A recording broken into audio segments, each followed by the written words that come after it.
say does that star-spangled banner yet wave over the land of the free, yeah, and the home of the brave.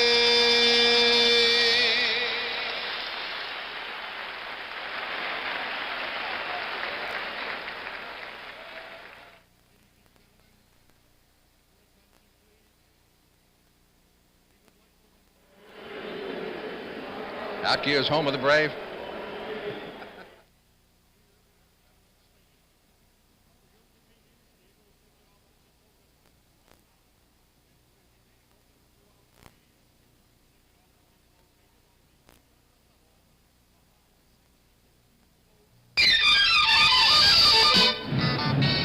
Welcome to Veterans Stadium in Philadelphia, Pennsylvania for this afternoon's NFL regular season opener, matching Tampa Bay and Philadelphia. Hi, everybody. I'm Frank Lieber, along with John Unitas. A lot of enthusiasm here, new season and all. A lot of enthusiasm back in Tampa. The folks in Tampa very excited about their young quarterback. He helped upset your team last week. New quarterback Randy Hepburg came off the bench to play last week in his first NFL start, upset Baltimore. Would like nothing better than duplicate his performance of last week here this afternoon, Frank. A lot of changes for the Eagles this year. They think they're on the upswing, particularly with the addition of Ron Jaworski and his battery mate, of course, who's been around a while, Harold Carmichael. Ron Jaworski, of course, coming to Philadelphia by way of Los Angeles. Coming off a good preseason, 40 completions out of 87 attempts for 654 yards, and 13 of those completions went to Harold Carmichael, the 6'8" receiver. Carmichael has a string going now of 64 consecutive games in which he's caught at least one forward pass. Obviously, Tampa Bay gained a great deal of confidence by that victory over the Baltimore Colts. They are very high for this game and would like to bring back to Tampa this week their first NFL regular season win ever. Been a hard year after going 0-14. Well, it's tough, and John McKay's looking forward to this one because they have lost 9 openers in a row. And haven't had that winning season since way back in 1966. Near capacity crowd on hand of around 60,000 fans. We're ready for the opening kickoff under clear skies, temperature around 80 degrees this afternoon and rather humid. As Dave Green, who handles both the place kicking and the punting for the Tampa Bay Buccaneers, tees it up. And we're just about ready to get this 1977 NFL regular season underway. The deep man for the Philadelphia Eagles. Dropping back, number 22 on the left of your screen, that's Larry Marshall. And number 31 on the right is Wilbert Montgomery. Montgomery is a rookie out of Abilene Christian who scored 76 touchdowns in his 4-year career, and that is an all-time collegiate record. Here we go, the 1977 NFL season underway. Marshall back to the 10, 15. Larry Marshall cutting upfield to the 25, and he is stopped cold at the 30-yard line. Driven back, charge led by Mike Lemon, number 59. Let's take a look at the Eagles offense as they get set to put the ball into play. Jaworski, as we said, the quarterback starter. Same two running backs who finished the season last year with 100-yard games. The wide receivers, the newcomer there is Keith Krepfle, the tight end who replaces the departed Charlie Young, who's now in Los Angeles. And the Eagles' offensive line. The Polish rifle, Ron Jaworski at the throttle of the Philadelphia Eagles. 1st and 10 with the ball at his 30-yard line. Straight handoff up the middle. Not much fancy there. Tom Sullivan, number 25, taking the handoff. And we'll take a look at the Tampa Bay defense. They play that 3-man front, and these are the 3 guys in front. Leroy Selman missed last week's game, but he's back hale and hearty again. And the 4 linebackers who have very little experience between them. In fact, they have 7 linebackers on their team with only 9 years experience between them. And a lot of youth also in the Tampa Bay secondary. 2nd down, 6. Eagles ball at their 34-yard line. That's Hogan out to the 38-yard line. Hogan was injured a good portion of last year, but he looked like he was going to be a 1,000-yard rusher for a while, contained by Leroy Selman. Selman's, of course, the brother act from Oklahoma. They did an excellent job last week against the Baltimore Colts, Frank. There's the game officials this afternoon, Red Cashin's crew. Third down. Eagles need 2 for the first down. Ball is at their 38-yard line. Jaworski's got him in tight.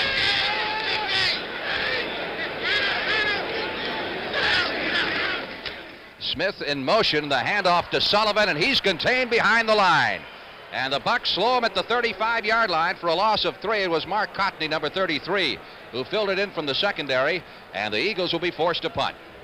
Excellent play that time by David Lewis, coming in and just stripping everyone back there, Frank, and to stop that play and put the Philadelphia Eagles in a punting situation. The deep man, Isaac Hagens, on the left of your screen, and the man on the right was Danny Reese, number 46, as Spike Jones prepares to do the punting.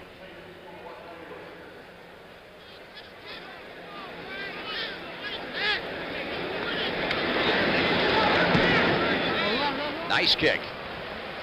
Reese at the 23, up to the 25, and stopped as he crosses the 30-yard line. So the Bucs will put it in play.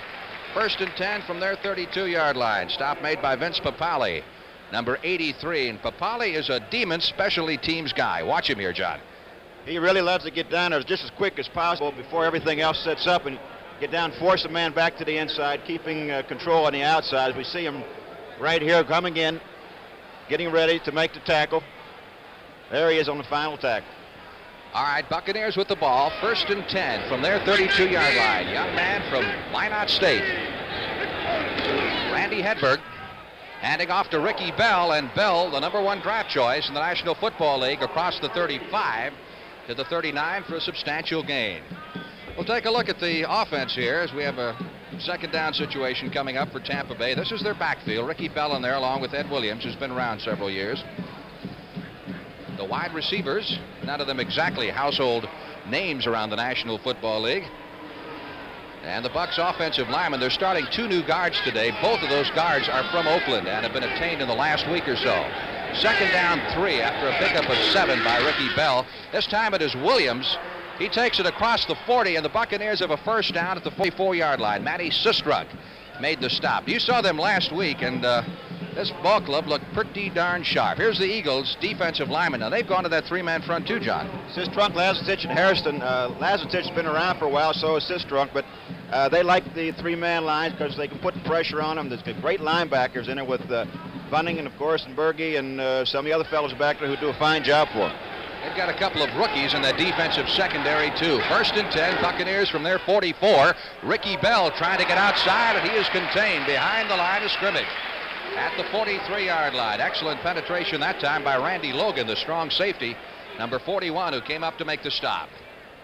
So it'll be second down now, 13, and a passing situation for the first time for Randy Hedberg. And as we go along, we'll tell you a little bit more about this young man. Tampa Bay, prior to camp, went in with 6 quarterbacks, and as recently as, 3-4 weeks ago, he was the 4th stringer. That's like going into a war and losing all 3 4-star generals, putting a sergeant up front.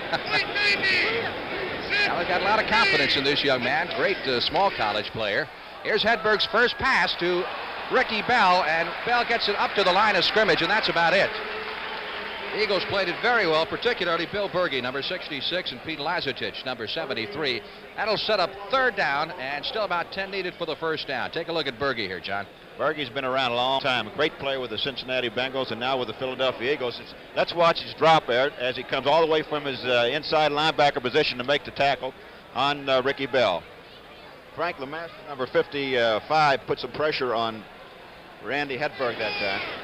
Third down, a little more than 10 needed for the first down for the Buccaneers at their 43-yard line. Here's the rookie, number 8 draft choice, and he can throw it, and he's going long and just underthrows the wide receiver, number 89, John McKay. John had his man beaten down there. Randy just did not have the ball up high enough and long enough for him. It was thrown back to the inside just a little, and McKay was not able to get back in there. Yeah, I'll take it back. It was Morris Owens, the other wide receiver on that side, John, so it's my error. But nevertheless, a punting situation here for the Tampa Bay Buccaneers, and Dave Green comes in to do the punting. Marshall, who is kind of an all-around guy, returns both kickoffs and punt returns. His backer is one of the deep men. And Marshall fading back inside his 10 and fields it at the 5. Back up to the 10-yard line, and that's it. That's normally a no-no. Coaches tell you that if it comes inside the 10, let it bounce. Take your chances of getting it on into the end zone for the touchback. So, no score here in the opening period of play. At Veterans Stadium in Philadelphia, Pennsylvania, we've got 9 minutes and 54 seconds left in the quarter. Sure is coming. The new Ford Fairmont. A new car designed for today and the years ahead. Fairmont's combined city highway mileage rating is within 2 miles per gallon of a little VW Rabbit. Yet it has almost 90% of the interior room of the Chevrolet Impala and excellent all-around visibility. And Fairmont base sticker prices for 2 doors, 4 doors, and wagons will be surprisingly low. Test drive Fairmont October 7th. Fairmont, the newest, better idea from Ford. You work in the sky with nothing to hold on to but the wind and the cold steel beam. And it's a very long day until a whistle blows telling you it's Miller time. Time for the best tasting beer you can find. Miller High Life, America's quality beer since 1855. You've got the time, we've got the beer. Miller beer. Eagles have the football, 1st and 10 with the nose of the ball just outside their 10-yard line as the Polish rifle, Ron Jaworski, looks over that defensive alignment.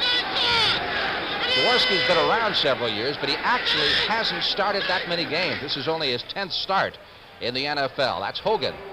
Straight up the middle out to the 13-yard line. It'll be 2nd down 7 as Dave Pear, number 76, made the stop. This telecast is presented by authority of the National Football League. It's intended for the private use of our audience, and any rebroadcast or other use of this telecast without the express written consent of the Philadelphia Eagles and the National Football League is prohibited. 2nd down 7, Eagles at their 13-yard line.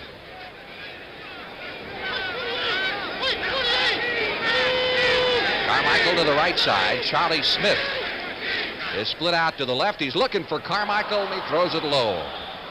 Just a poor throw by Jaworski that time. Carmichael was there. He had a good lane in which to throw the ball through, but the ball was low into the ground. Carmichael not being able to come up with a catch. Here's Carmichael coming off the line. As you see, the ball's low. Carmichael possibly could have had the football, but he's 6'8". He's got a long way to reach down there, Frank. As you mentioned before, Jaworski has been around for a while. He started 3 games in the NFL and won every one of them. One of those was including a 10-3 victory of the Super Bowl winners Steelers in 1975. Made several other preseason starts, but those are the only games that he has started in regular season.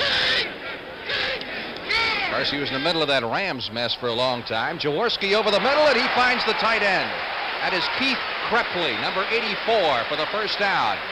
At the 29-yard line, the man who supplanted Charlie Young is the starter. Jarris White making the stop. Big question mark for the Eagles at tight end this year. Good catch by the tight end coming across the middle. Excellent protection for Jaworski.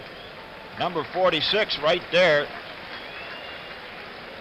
Hits him very, very good, but that was a pretty good surprise to the tight end. He made the catch, got a hit, and did keep hold of the football. 1st and 10. Officials spot the ball at the Eagle 28-yard line. Carmichael to the left side, Smith to the right. Hogan and Sullivan are the running backs. Nice fake to Sullivan, again over the middle, a little bit high and picked off. Picked off by the Tampa Bay Buccaneers, number 34, Cedric Brown. And Brown has carried it inside the 25 down to the 23-yard line. The fumble occurred after the whistle. So the Buccaneers get a break. The first turnover of the game will have a 1st down at the 23-yard line of the Philadelphia Eagles. That ball looked like it just got away from Jaworski and was over top with the head of the receiver. As we're able to see, the interception over the head of the receiver. Poor throw by Jaworski. First turnover in the ball game this afternoon. The first break for the Tampa Buccaneers. One thing Tampa Bay didn't do bad last year, and that was play pass defense. They were very respectable in that department. So let's see if they can take advantage of this break. Randy Hedberg at the throttle as the Bucs have a 1st down at the 23-yard line. The handoff to Ricky Bell. Bell caught behind the line of scrimmage and spilled for the loss at the 25. Filtering through that time, John Bunting. Number 95 with an assist from Manny Sistrunk, number 79. Mentioning the defensive secondary of the Buccaneers, last year they had 9 interceptions for the whole season. this preseason they have come up with 10, and they're starting the season off in the right foot by picking off their first one for the NFL season. Second down, 12 for the Bucs at the Eagle 25-yard line. Ed Williams and Ricky Bell, the setbacks behind the rookie Randy Hedberg. Bell down to the 20 and down to the 18-yard line. Pickup of 7 on that play. Found a nice hole over the left side. Just kind of picked his way through. Carl Hairston, number 78, making the stop. Tampa Bay wound up 2-4 in preseason. They beat Green Bay in addition to beating Baltimore. Let's take a look at Ricky running this time. He has great power in those legs. As you see him coming across, breaking one tackle. Hairston in on the tackle. Ricky Bell is one of the great runners out of USC. There's Jaworski on the sidelines looking things over. Isaac Higgins has come into the game at wide receiver, replacing John McKay. Third down and 6. And Hedberg in trouble, going to scramble. And doesn't get enough for the first down. Moves it inside the 20 to the 18-yard line. That's about the original line of scrimmage before Carl Hairston, number 78, wrapped him up. Hedberg that time looking for the quick out over here on the left side. Was not open and elected to run, going straight up the field and trying to keep the ball in between the goalposts for field goal try. Green will come on to try the field goal here, which would put Tampa Bay a couple of games ahead of last year. They were shut out in their first 2 regular season games last year. Didn't even score till the third game. This attempt will be from the 25, so that will make it a 35-yard field goal attempt.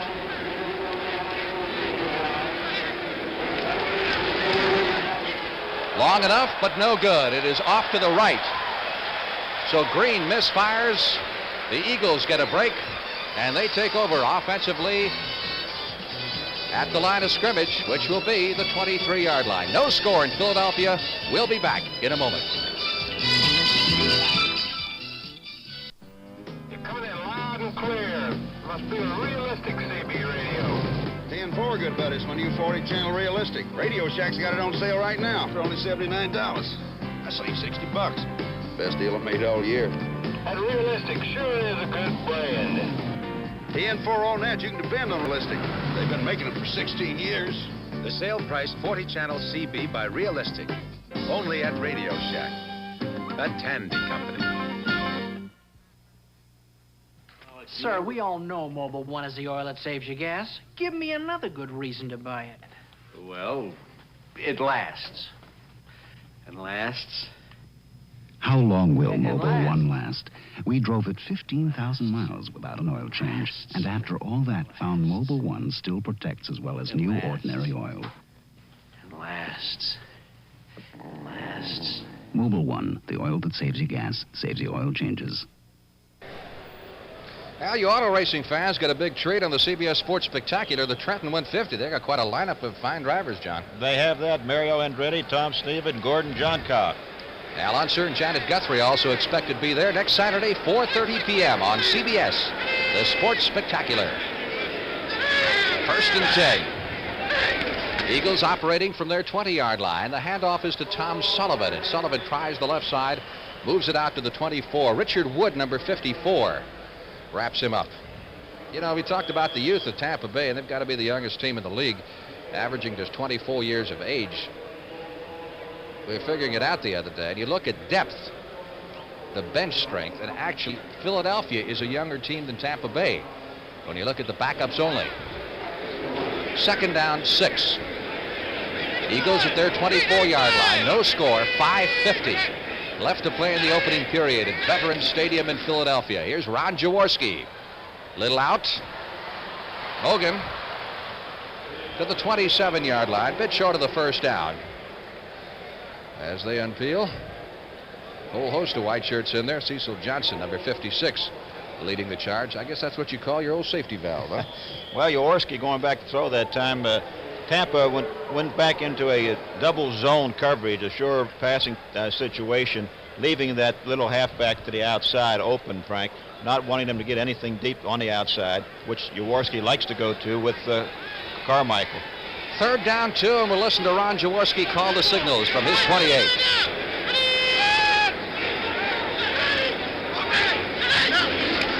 Charlie Smith in motion. Jaworski back to throw it. He's looking for Smith. Smith at the 40-yard line. Couldn't hold it. for a moment, and it got away. He was well covered on the play. He split those defensive backs, and Jaworski laid the ball in there perfectly, but he was just not able to hold on to the football. Fine throw by Jaworski. Jarris White, number 45, was back there covering. And once again, the Eagles, coached by Dick Vermeil. Vermeil, by the way, was the quarterback coach with the Rams when Ron Jaworski came up as a rookie. So they're not exactly strangers. Higgins is deep. On the left of your screen, number 81, and number 46 is Danny Reese, anticipating the punt. Off the toe here of Spike Jones. His first kick was for 41 yards. This one will be a little bit shorter. Bounces at the 45, takes a Tampa bounce, and will be down at the Buccaneers 47. 4 minutes, 50 seconds left to play in the opening period at Veterans Stadium in Philadelphia. No score. The Buccaneers nothing and the Eagles nothing.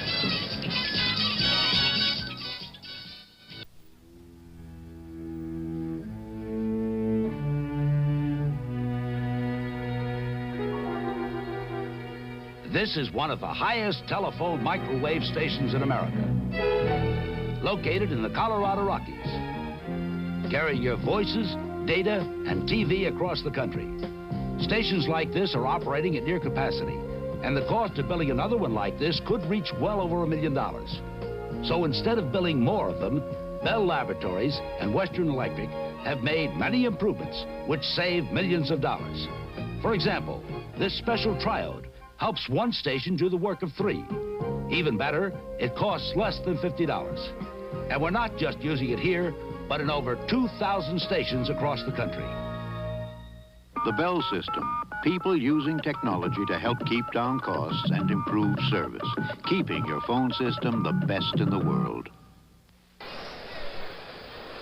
Well, we're getting warmed up today. We'll really get into high gear next week. This is the lineup of regional games. That Bear Cardinal affair should be a pretty good one, particularly. New Orleans versus Detroit, and of course the Atlanta versus the Washingtons. Giants are at Dallas, and the Eagles travel to Los Angeles next week. Tampa Bay, by the way, will open its season next Saturday night at home. It's home season against Minnesota. Here's Ricky Bell getting outside and picking up some yardage as he crosses the 50-yard line and is torn down by Bill Berge in the neighborhood of the 46-yard line of the Philadelphia Eagles. Tampa Bay's had pretty good field position so far, John. Good field position. They're moving the ball. One thing that both teams are doing, they're playing rather conservative as far as their play calling is concerned, running the ball on first and second down, and then getting into a passing situation, having to throw. Here's one that may surprise you a little bit. First period score, Kansas City leading on the basis of a 1-yard run by MacArthur Lane. The Patriots still minus those 2 big linemen. That's got to make a big difference. Well, that sure hurts. Both those fellows, all pros, and not in camp as yet. Second down 5. Ricky Bell right over the middle to the left and cutting back to the right, and he'll be close for a first down at the 44-yard line of the Eagles. So Bell has been the workhorse for the Buccaneers as expected. They're going to make him work for that $1 million contract, looks like. He was a leading rusher in preseason, I noticed. Yes, he was. Also the leading pass receiver for the Bucs. Hedberg might be interesting to note that on the first touchdown pass he threw 2 weeks ago was to Isaac Higgins for 66 yards, Frank. Third down. Bucs need a yard for the first down. They've got 2 tight ends in there. Ball is at the Eagle 44, and they give it to Ricky Bell, and Ricky has it. First down for the Buccaneers at the 41-yard line. Those 2 new guards may help. Randy Logan, number 41, making the stop. That's Bill Nelson. Remember Bill, of course, great quarterback with the Browns, and back before that with the Steelers. He's the quarterback coach. He's the guy who sends in the plays, and they use a hand system of signals. I talked to Bill last week against Baltimore, and he liked this young quarterback that he has. He's strong, got a good strong arm, and he takes punishment very well. He is a good man, good coach. Ball spotted at the 42 of the Eagles. First down, we get a whistle prior to the snap. Let's see what that's all about. The 30-second clock has not run down. There's 8 seconds showing on the clock. We have not had a penalty in the game so far, and we get illegal procedure. The preliminary indication against the Tampa Bay Buccaneers. And so we'll have our first walk-off of the game, which will move the ball back to the 47-yard line. Red Cashin facing off 5 yards. And Red will tell us who it was against. False start, number 62, Tampa. Well, that's one of those new guards, Jeff Winans. Here's another first period score for you. Browns and the Bengals in their great interstate match, and Cleveland's on the scoreboard first. Cleveland 3, Cincinnati nothing, first quarter. No score in our game. First down, 15 for the Buccaneers with the ball at the Eagle 47. We got 3 minutes, 25 seconds left to play in the opening period, and this time the call goes to Ed Williams. Speaking of Cincinnati, Ed spent a couple of years with the Bengals before he was picked up on waivers last year by Tampa Bay, and a pretty strong running back.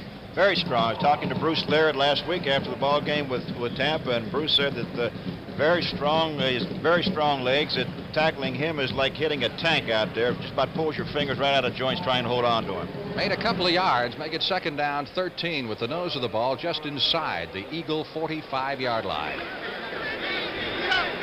McKay is wide to the left side. Owens in the slot inside of him.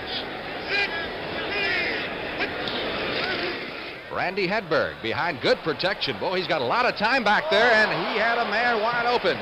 That was the tight end, Jack Novak. And Novak took his eyes off it and dropped, and he's got to be a little sick. As you see a good look at Billy Nelson. He's not too happy about it, but those things do happen. Novak just took his eyes off the football. Otherwise, that would have been a long gainer. Novak immediately comes out of the game. Whether or not that's related or not, I don't know, but I sure wouldn't want to come out of the game at that point. Well, he comes right back into the huddle. Looks like Nelson is starting to send in plays using players today, more so than the hand signals that they've been going with in the past. Tampa Bay do an awful lot of shuffling. Might be also be noted that Hedberg that time had excellent protection back there, Frank. He did a real fine job standing back there waiting to get hit. He was able to get the football off as the Novak dropped it.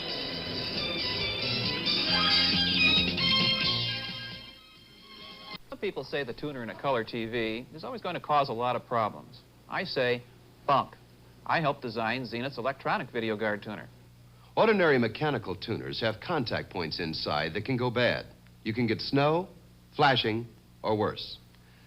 But Zenith's electronic video guard tuner has no contact points, no moving parts inside. It's designed to keep your picture looking good. At Zenith, the quality goes in before the name goes on. Europe's most successful new car in history comes to America. Introducing Fiesta, imported from Germany by Ford. Fiesta. Now there's a car that combines dramatic performance with excellent gasoline economy. Fiesta, Europe's most successful new car in history. Test drive one at your authorized Ford dealer now. We'll keep up with all the scores for you this afternoon. Here's another Eastern Division score. The Giants have jumped out top of the Redskins in the first period by a score of 7-0. George Martin had a 30-yard touchdown run on interception of a Billy Kilmer pass. All right, third down, 13. Penalty markers down, and Hedberg running out of the pocket. He's at the 50, 45, and will go out of bounds at the 37-yard line. Short of the first down, there's an Eagle who is shaken up on the play. And as we mentioned, there was also a marker down. Randy Hedberg. Well, they got buttons all over Tampa. They're popping up now saying, why not Minot? That's where he played ball at Minot State, little school in North Dakota, just 21 students. He won 12 letters there. And he played his college football in on a field that had 3,000 capacity. So it's a little different today. Well, also those students there, most of them were women, Frank, which is not a bad thing to do, I guess. I would say he made a good pick then in that case. Rams and the Falcons, and Joe Namath has paid his first dividend for the Los Angeles Rams as he has hit Harold Jackson with a 27-yard touchdown pass. And L.A. leads it by a score of 6-0. And apparently they missed the extra point. The injured player is Lem Burnham, number 67, who is being attended to. Offsides, Philadelphia. That was the marker we talked to you about a moment ago. So it'll be third down when play is back in, and the Buccaneers will need 7 for the first down, and the ball will be spotted at the 39-yard line. So they get a break there. So far, the offensive line of the Bucs has taken the game to the defensive line of the Philadelphia team. They've moved them off the ball, Frank, which is quite indicative of the type of runners Ricky Bell and Williams are. They're able to pick up some real fine yardage on the last 2 drives.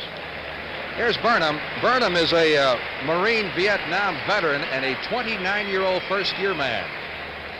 That man is nearing the completion of his master's degree in psychology and regarded as a good pass rusher. Philadelphia very big with these 29 and 30-year-old rookies. They had Papali last year, who was 30 years old when he started. Here's an update for you on Kansas City and New England and the Chiefs. You know, a lot of people talking about the Patriots for the Super Bowl, and look at this. Chiefs 14, New England nothing. It sure has hurt New England for those 2 offensive men to be walking out of the field, off the camp. 2:28 left to play. First period, no score. 3rd and 7 from the 39. Hedberg under severe pressure, and he is dragged down at the 39-yard line in his own end of the field. That is a monstrous loss. That's a 22-yard setback for the Buccaneers. Watch the charge. Manny Sistrunk, 79, and John Bunting, 95, coming in to force Hedberg out of the pocket. There you see Bunting and Sistrunk coming from the weak side. Of course, you like to tell your quarterbacks to get up inside, get down, and get rid of the football, if possible, anytime that happens. All right, the deep man, Martin Mitchell at the top on the right side. Low snap, but Green gets it away. And Larry Marshall, the short man, fields it at the 30, 35, and up to the 41-yard line. That's about as far as the Eagles have gotten in the entire game. Dan Ryzek making the stop, number 51 for Tampa Bay. Philadelphia 1st and 10 at its 41-yard line. No score with 1:57 left to play. Opening period. Green averaged 41 yards per try during the preseason. Ron Jaworski still has Sullivan and Hogan behind him. This is Sullivan over the left side and out to the 44-yard line for a pickup of 3. We might pass along the players that these 2 clubs inactivated today. The Eagles have inactivated quarterback John Walton and wide receiver Larry Sievers, who was with the Buccaneers until a couple of weeks ago. And the Bucs' 2 inactive players are Gary Huff, the quarterback, and linebacker Rick Bonas. Second down. 6 needed for the first down. Eagles at their 44. Carmichael to the right side. Smith to the left. Again, it's Sullivan. This time to the 47-yard line. He's still a little bit better than 2 yards shy of the first down to Cecil Johnson. Wraps him up. Tampa Bay's defense playing extremely well. Let's take a look at it from the end zone camera as we come off. See the run and see the good play by the defense. They played that way all last week against the Baltimore Colts, and Lydell Mitchell said it was one of the toughest games he ever played.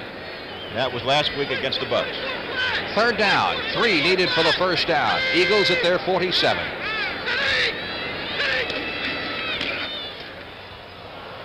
Nothing fancy that time. Sticking with the straight handoff. It is Sullivan, and it looks like he may be short. And the offense is getting a bit of the Philadelphia raspberry from some of the fans. They're a little bit conservative. Frank, they're going to have to mix it up on throwing first down a little bit more than what they have been doing. In fact, they've been all running up until this time. Both teams, with the exception, of course, twice with Hedberg when he was chased back there for that long loss. Now it puts Philadelphia, of course, in the kicking position. And with this guy, with Spike Jones sitting back there, he could put this one out on about the 1 or 2 yard line. I've seen him do that before.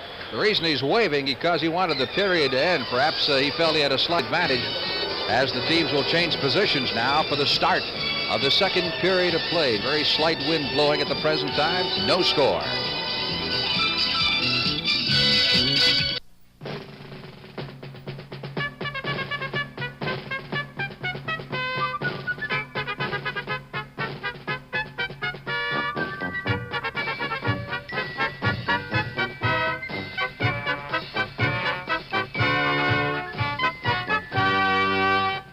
Now try and forget the 10th largest life insurance company in America, Lincoln National Life. We're easy to remember. What are you doing, cookie face? I'm checking the air pressure in my Goodrich radials, Snuggle Bunny. At midnight? On our honeymoon? We've got a long drive to Niagara Falls tomorrow. If we don't have the right amount of air in our tires, it could be unsafe. And my Goodrich dealer told me the tires would last longer. Goodrich? You should have married that Goodrich blimp! Tires you can trust. BF Goodrich. The other guys. But, honey... What? Goodrich doesn't have a blimp. Port of call, Caribbean.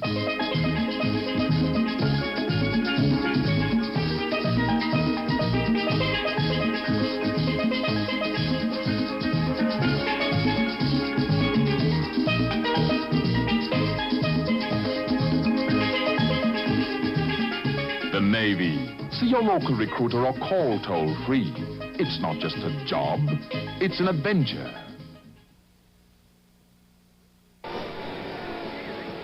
The preceding announcement was brought to you as a public service by the National Football League. Frank Lieber along with John Unitas. Veterans Stadium in Philadelphia.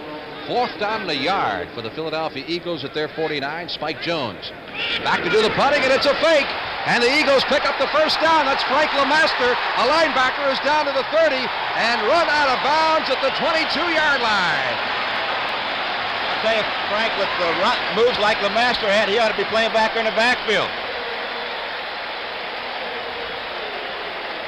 So the Eagles pull off the fake on 4th down 1. That wasn't a bad percentage play, really. Watch his moves here, huh? Let's watch LeMaster going downfield with moves like a halfback. Right in here. Oh, there's a great move by LeMaster and some good blocking downfield. Master picks up the first down, puts Philadelphia in good scoring position on the 21-yard line. Pick up of 30 yards on a play and a first down for the Eagles at the Buccaneers 21. Jaworski, nice fake to Sullivan, floats it out to Krepfle. The tight end loses the ball in the end zone, and it's recovered by the Bucs, and that'll be a touchback. That will be a touchback, and the Buccaneers will take over at the 20-yard line. It was Jarris White, number 45, who recovered the ball. So the Buccaneers stave off that threat by the Philadelphia Eagles, and will have it 1st and 10 on their 20 when we get back to play.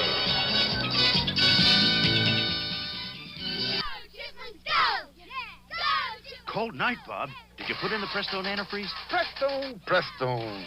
Who needs Prestone? Prestone. You need Prestone. If your antifreeze is worn out or you don't have enough, you could be in trouble. So put in a fresh fill of Prestone, too, to prevent corrosion and freeze-ups. Prestone! We need Prestone! Prestone. You need Prestone. Are you still chained to? Gotcha! The rechargeable Norelco rotary razor lets you walk away, free from nicks and cuts. Its 36 surgical steel rotary razor blades are safely protected inside 3 floating heads to give you a comfortable shave that's razor close, razor smooth, for up to 3 weeks on a single charge. The rechargeable Norelco rotary razor. It lets you walk away from gotcha. Sometimes you feel like it just isn't your day, John. It happens that way. Jaworski on a little play action pass to Krepfle right there. Gets hit immediately, and Jarris White, ever alert, picks up the ball, recovering for the Buccaneers. 1st and 10, Buccaneers on the 20. Credit Mark Cotney and Cedric Brown with the big hit there that jarred the ball loose. That's Anthony Davis, who has just come into the game, and Davis is tripped up back at the 17-yard line. John Outlaw coming through from the secondary along with Berge. It was a bad move by Davis. Williams was blocking his man to the outside. He should have been back up the inside as we look and see it on from our camera there. Now to see now if the Buccaneers have made some changes here in the second period, which I believe they have. Here's an update on Kansas City, New England. The Patriots are on the scoreboard. So they're going to score a lot of points in that game. 2nd down, 13. AD to about the 18-yard line. He got about a yard back of the loss. Pete Lazatich and Carl Hairston making the stop. Jimmy Dubose is back in the lineup now at a running back position. 2nd round draft choice out of Florida last year. 3rd down. Buccaneers need 12 for the first down. Ball is at their 18-yard line. Owens wide to the right side. John McKay is split to the left. And the penalty markers go flying. Well, mix up on the cadence down there. One of the offensive guards thought it went on one, and the rest of the team thought it went on two. Illegal procedure against the Buccaneers will cost them 5. That's the second time this afternoon they've been whistled out. Buccaneers, by the way, hope to have Gary Huff ready to play against Minnesota next Saturday night. Would you give him some experience? Of course, if Hedberg has a good outing today, I imagine Coach John McKay have a tough decision to make. False start, number 62, Tampa.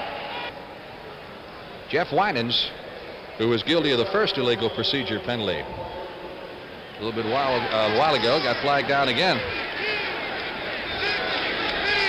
Third down, 18. Hedberg back to his 2-yard line and goes down in the end zone.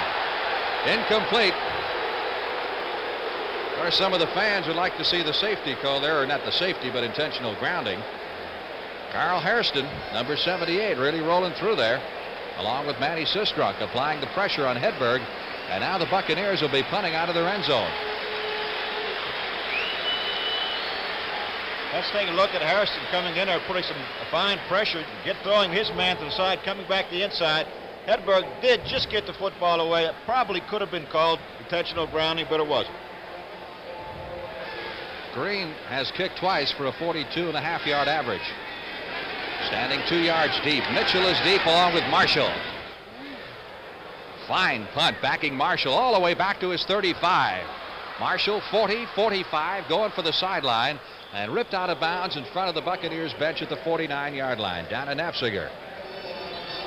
Reserve tight end off the specialty team, making the stop, so the Buccaneers will get the ball, put it in play at midfield. Still no score in the second period. Hey, Mom! Oh, hiya, Sonny. Stop sitting around, Mom. Let's take a ride in my new Ford pickup. All right, let me drive. Oh, I can handle it. This is the one that's built tough with Ford's exclusive twin I-beam suspension and a new 4-speed overdrive option. And extensive rust-fighting materials on underbody parts. What'd you think, Mom? You may think I'm off my rocker. This Ford is tough. Of all Ford trucks registered over the last 12 years, 93 out of 100 are still on the job.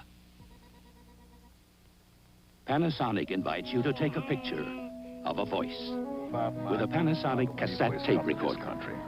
Things was a lot different than it is now. All with built-in mics.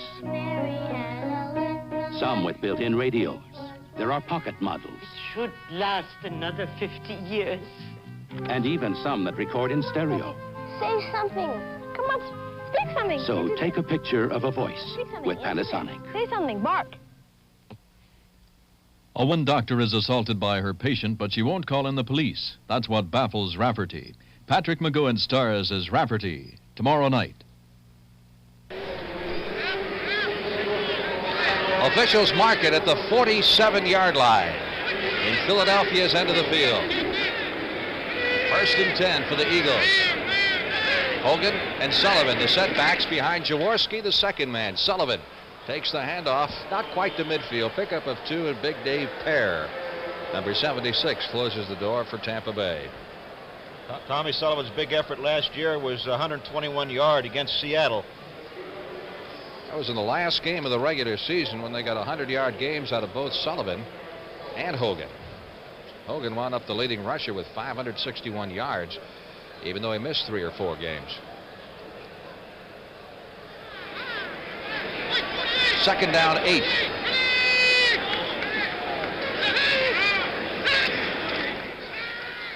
Jaworski in trouble behind the line, out to the 50, 45, and out of bounds at the 42-yard line. Richard Wood, number 54, the former USC linebacker, ran him out of bounds. He is very close for a first down at that point. Council Ruloff, number 78, was almost in the backfield before Jaworski was, forced him out of the pocket. Made enough to pick up the first down. That reminds me of you in your prime, those moves.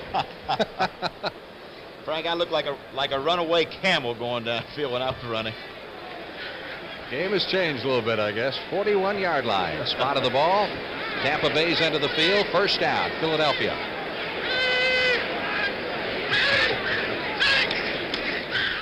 Jaworski, sideline throw to the big man, Harold Carmichael, who makes the grab at the 33. So among other things, Carmichael's streak is intact. He's now caught at least one pass in 65 consecutive games. That's over 5 seasons.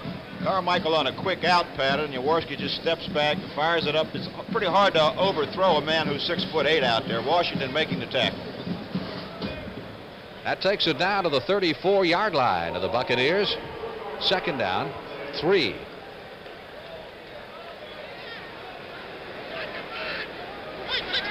Carmichael, the left side. Charles Smith is flanked to the right. Sullivan. Nice tackle at the line of scrimmage. Caught very nicely by Council Rudolph. Number 78 for virtually no gain on the play. Council is one of Abe Gibron's pet projects. He's doing a fine job for him. David Lewis, number 57, played that play very well, keeping everything contained to the inside. Council Rudolph's coming off and making the tackle. Jaworski is 4 out of 7 so far for 44 yards. He's had at least one dropped on him. Third down. Eagles need 3 for the first down. Now the Eagles send in their plays from the sidelines using signals. And they want a timeout to talk about this one. Could be a big play coming up on 3rd and 3 from the Tampa Bay 34-yard line. No score in the game with 9 minutes and 38 seconds left to play in the first half as Jaworski heads to the sideline for a word with his head coach, Dick Vermeil.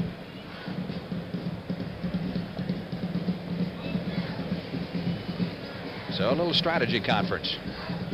We'll tell you once again, the CBS Sports Spectacular next Saturday will be a real treat for you auto racing fans. The Trenton 150, those are the Indy type cars, aren't they?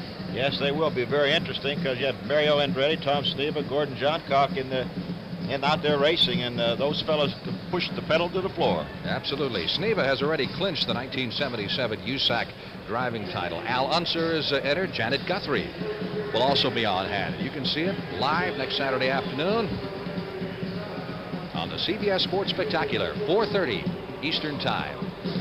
Warm afternoon down in the field and up here as well, as a matter of fact. Temperatures in the 80s and high humidity count. It's clouded up just a wee bit, but still a bright cloudiness. No threat of rain. Eagles coming off a 4-10 season trying to improve their lot, as of course are the Buccaneers, who became the first team in the history of the National Football League to lose all of their games in 1976. Third down, 3 from the 34 of Tampa Bay. Jaworski, protection is good, just floats it out there for Cripley, and Cripley hangs onto the ball, although he nearly has his head taken off by Mark Cottney, number 33. That time he was going to make sure he had that one. I thought Mark Cottney was going for the interception. That time Cripley just went down the middle of the double zone, and Jaworski just hung the ball over top of the linebacker as we see Cripley making the catch and Courtney making the tackle. So the Eagles have a first down at the 6-yard line of the Tampa Bay Buccaneers. Eagles this year in preseason won 3 of their first 4 games. They lost to the Steelers and the Packers. Philadelphia threatening. Sullivan from the 6 dips back inside, gets to the 5. Pickup of 1 yard. Cottney coming from underneath, doing a good job. Salmon also in there. Sullivan on the handoff. As you see Courtney coming in and making the tackle right there. Fine play by Cottney, number 33. Down here is where the ground gets hard to come by, Frank. Inside that 5-yard line, not much room to work in, and the linemen really have to get down and get with it. Sullivan has rushed 9 times for 16 yards. Hogan twice for 7. Their leading ground gainer is LeMaster. Maybe they ought to put him back in there. Cripley's got 3 for 60 yards. Second down, goal to go from the 5. Trying to climb the mountain is Tom Sullivan, and he gets it down to the 3. It's just a whole new game, isn't it, when you get inside that 10-yard line? Brand new offense. You have to really get thinking about the offense, what you're going to do down there where it's tight. You have very little room which to work with as far as passing the football is concerned. And the line, the offense and defense will get a little tighter. Couple of additions to the Philadelphia lineup. Donnie Green comes in at tackle, number 74, and Richard Osbert comes in as, I think, a second tight end here. It'll be third down, goal to goal from the 3. We've got a marker down. And this is going to go against Philadelphia. 5 yards moves him back to the 8. And we'll get it from the referee, Red Cashin. Number 74 failed to report before he came in the huddle. Well, it happens sometimes. You get a new player in there, and that's Donnie Green, former starter at Buffalo, who came over during preseason. I don't believe I've heard that one called in 5 or 6 years, but you have to report. It's one of the rules and regulations, something that the coaches have to be advised of, and the players have to be advised of before they go in. Oh, that'll kill you when you get down this close. Instead of third down and goal to go from the 3, it'll now be third down and goal to go from the 8-yard line. And still, there appears to be some confusion out there. Eagle players waving toward the bench, waving for somebody to come in. Green, who came in, went back off.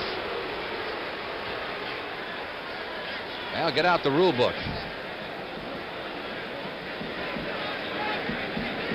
Fred Cashin, the referee, having to explain the situation to Dick Vermeil, the head coach of the Eagles.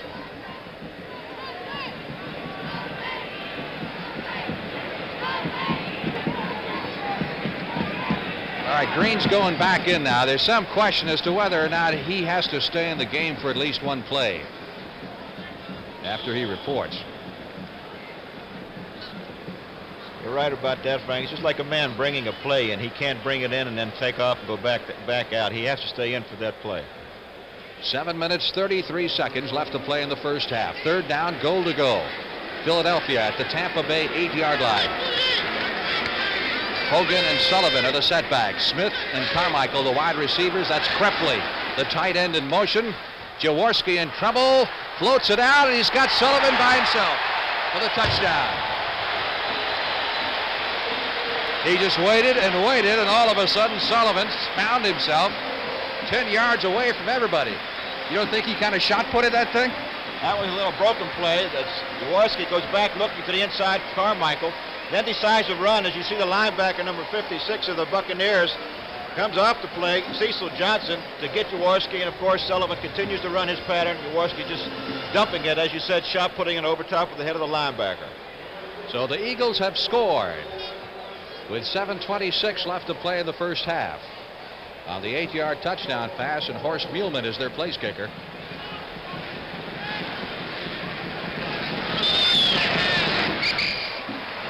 It's good.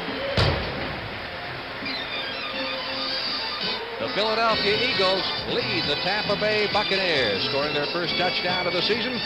It's 7-0 midway in the second period.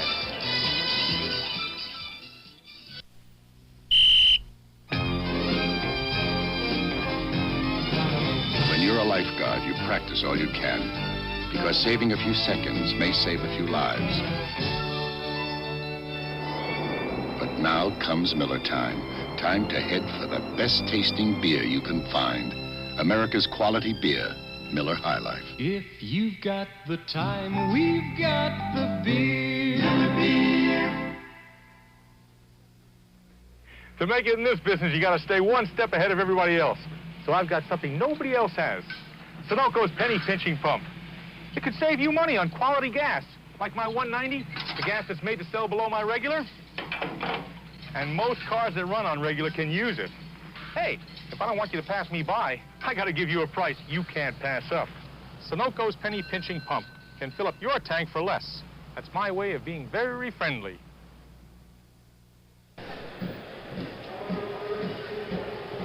Philadelphia leading 7-0, and Muhlman getting ready to kick off.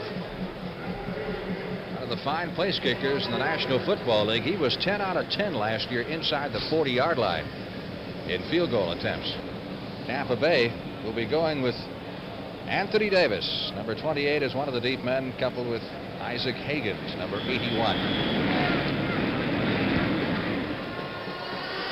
This one coming down to A.D. at the 2-yard line. Back to the 10, 15. And across the 22 where he stopped. You know, Davis, tackle, by the way, made by Franklin. Davis, in his collegiate career at USC, returned 6 kickoffs for touchdowns, which is an NCAA record. He had 2 in that one game, I remember, against Notre Dame. He was beautiful to watch. All those backs coming out of USC seem to have that explosive power. Davis, Simpson, Bell. Buccaneers 1st and 10 at their 21-yard line. Need to get some offense going. Owens in motion. The give is to Williams, who's back in there at running back. Williams out to the 23 for a pickup of a couple of yards. 2nd and 8. Carl Hairston, number 78. Give you the statistics here in the Eagles scoring drive. 52 yards, and of course guided very expertly by Ron Jaworski. Touchdown play wasn't very pretty, but it was effective. Oh, absolutely. Ricky Bell on the carry, and Ricky is hit hard at the line of scrimmage.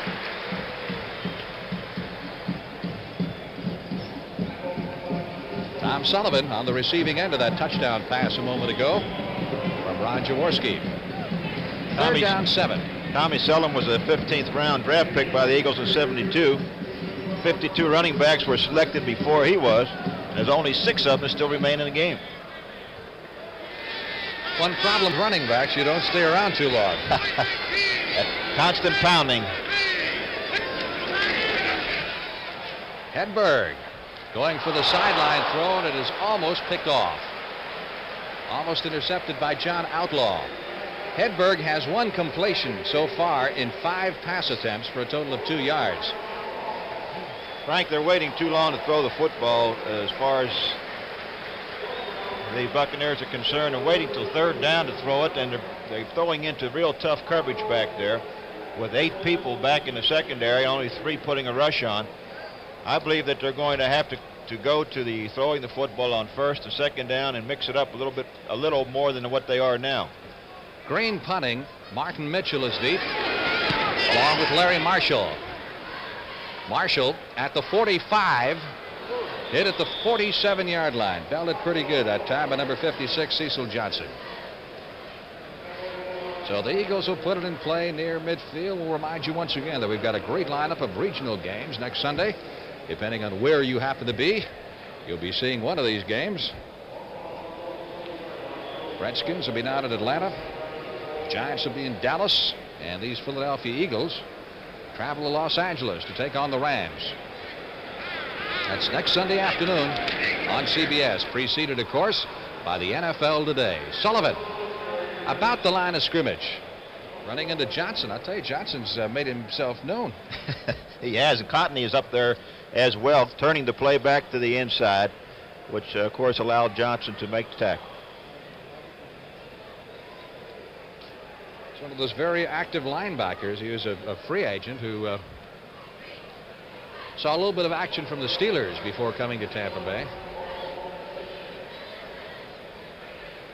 Most teams, you talk about what college a guy went to. With an expansion team, you talk about what pro team he played for last.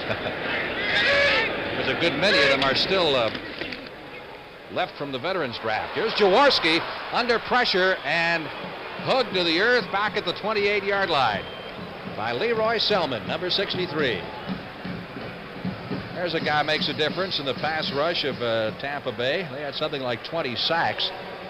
But he was through for the season midway of last year, and they dropped way down after that. Jaworski's hurting a little bit. Let's watch Selman on the pass rush as he gets rid of his man, comes through, picks Jaworski up, and just treats him a little rudely at this point. And he said, "Ouch, I'm here, you're there." And you've been there, right? That's right, and it doesn't feel good. Jaworski's backup, by the way, is the veteran Roman Gabriel. And Gabe is on the verge of reaching a mark that I think you've surpassed, huh? 30,000 passing yards. He needs 571 yards to get to the 30,000 mark. It looks like he's going to be coming in here, at least warming up shortly, because Jaworski's walking off the field. I believe that tackle hurt his rib a little bit. He had the shoulder pad up underneath his arm. Here comes Abe now. Listen to the Boo Birds. You know, Philadelphia's tried to build, unlike a lot of the teams who build through the draft, they went the Redskin route of trying to build through trades, and consequently, their draft has been non-existent for the past several years. They didn't have a pick this year until the 5th round. And they're minus their first and second picks last year, or next year. Third down, long yardage needed for the first down, and Gabriel hits Vince Papale at midfield. That is not enough for the first down.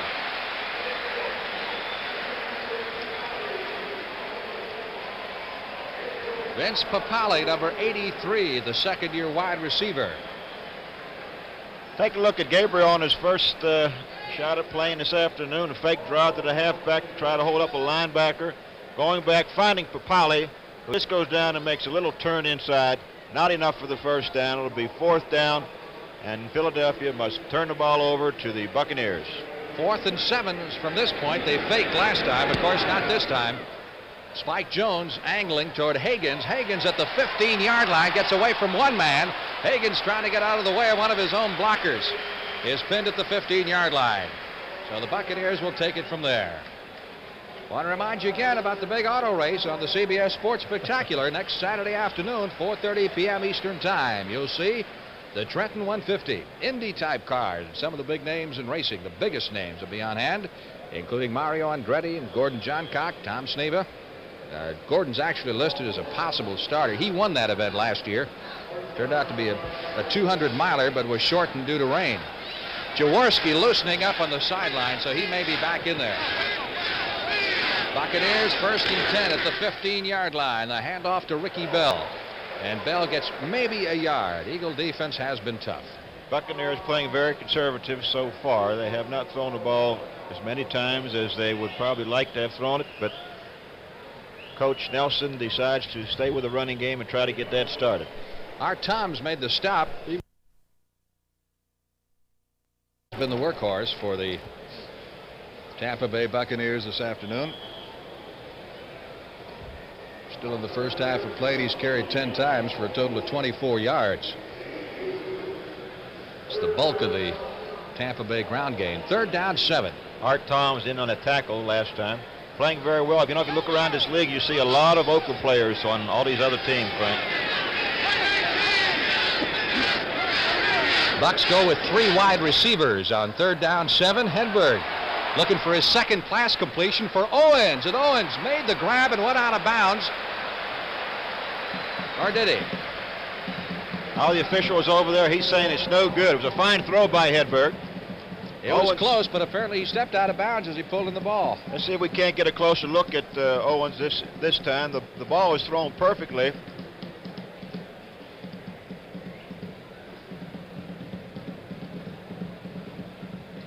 Well, it looked like his 1 foot's on that out-of-bounds marker over there, Frank. The official was right on top of it, as they usually are. Fine call.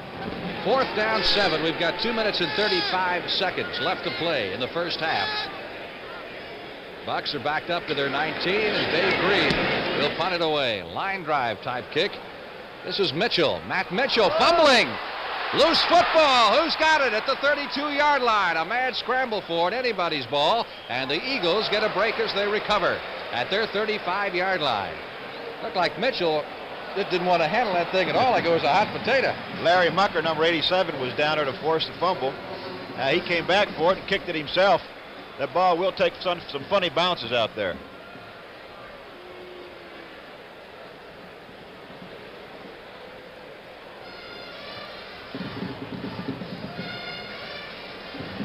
Well, let's see.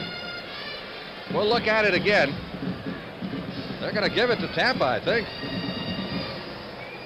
A little hard to see. Ball is loose and everybody is in there, but they're going to award the ball to Tampa Bay. First they indicated Philadelphia's ball, and now they say it's Tampa Bay's ball. So the Bucks have it with a first down at the 35-yard line. And Hedberg with the quick out to number 81, Isaac Higgins, who can fly, and Higgins rolls on down inside the 30-yard line before being shoved out of bounds by Frank LeMaster. Higgins is a speedster, especially prolific at kick returns. 26-yard average in preseason on kick returns. He led the National Football Conference in kickoff return average. Picked up 8 on that play. Second down 2 for the Bucs at the 23-yard line. As Tampa Bay goes for the equalizer. The give is to Williams, and Williams driving hard. Moving down to the 25, and he'll be close for that first down. Frank LeMaster making the tackle on him. Eagles are optimistic about this year. They seem to think, as we run down to the 2-minute warning, that they could win as many as 7 or 8 games. I don't think anybody's got any Super Bowl delusions in Philadelphia, but they look to be vastly improved. Timeout on the field. We'll be back in just a moment. Sears National Automotive Sale. Sears brings back 73 prices again on our best-selling steel-belted radio with a Tough Roads heritage. As low as $39.88. On sale now. If your car has over 20,000 miles on it, now's the time to drive into Sears for a free shock absorber check. While Sears heavy-duty shocks are on sale for just $4.99 each. You save over 35% at Sears. I mean, it was really a good movie. It was good, wasn't it? Oh, honey, look, some poor guy left his lights on. Larry. Is he going to be in trouble? Larry. Boy, am I glad it isn't me. Larry, it is you. It is me. Oh. The Die Hard has extra power to start your car when most batteries won't. Starting soon in your neighborhood. Sold only at Sears. Frank Lieber along with John Unitas at Veterans Stadium in Philadelphia, Pennsylvania. NFL regular season opener, Tampa Bay and Philadelphia. And the Bucs trail by a score of 7-0, but they're threatening now as they have a first down at the 24-yard line of the Eagles. Owens is wide to the right side. McKay is split to the left. That's Morris Owens in motion, and Hedberg back to throw it. Big rush, gets it out, and wide open is Williams, but he can't control his momentum there. It goes out of bounds at about the 16-yard line after picking up 7 yards. Williams would like to have had that ball a little earlier so he could have turned upfield. Just a little play action. As you see, getting the football out to Williams, his momentum just takes him outside. He's not able to turn up the field. Otherwise, he could have been down about the 6 or 7 yard line. Well, that's 2 pass completions in a row now for Hedberg, who is 3 out of 8 for 18 yards. The ball is marked just inside the 17-yard line of the Philadelphia Eagles. It is second down, and a long 2 needed for the first down. Owens to the right side, McKay to the left, Ricky Bell. And Williams the setbacks, and it's Ricky Bell down to the 10, loses the ball. Anybody's ball at that particular point, and who got it?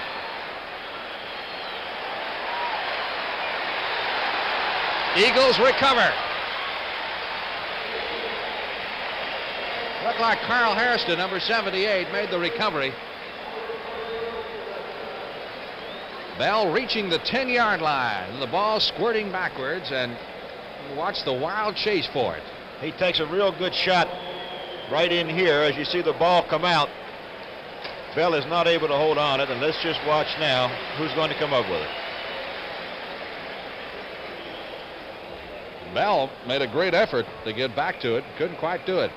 Hairston, number 78 there, wound up with the football. And so the Eagles thwart that drive. Buccaneers really stopped themselves with the fumble. Philadelphia first and 10 at their 22.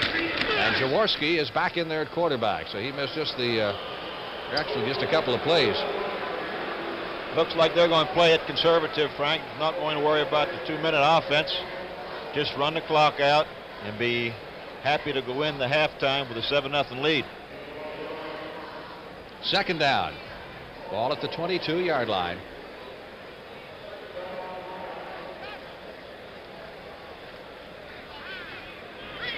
Second and 9.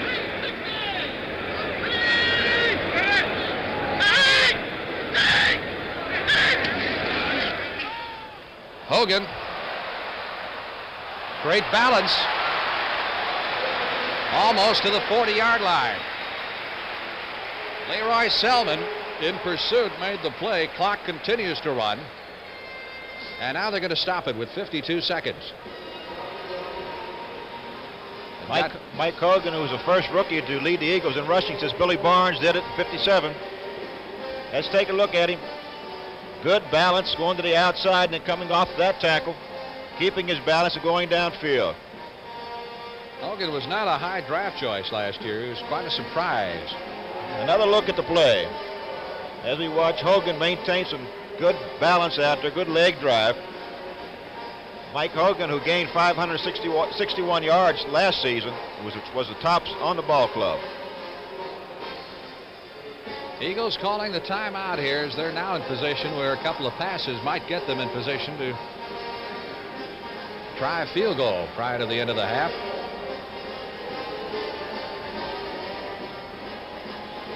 You know, we talked about the tight end, Krepley, number 84. You see it in the huddle. He broke a bone in his hand in preseason and never missed a game, I understand.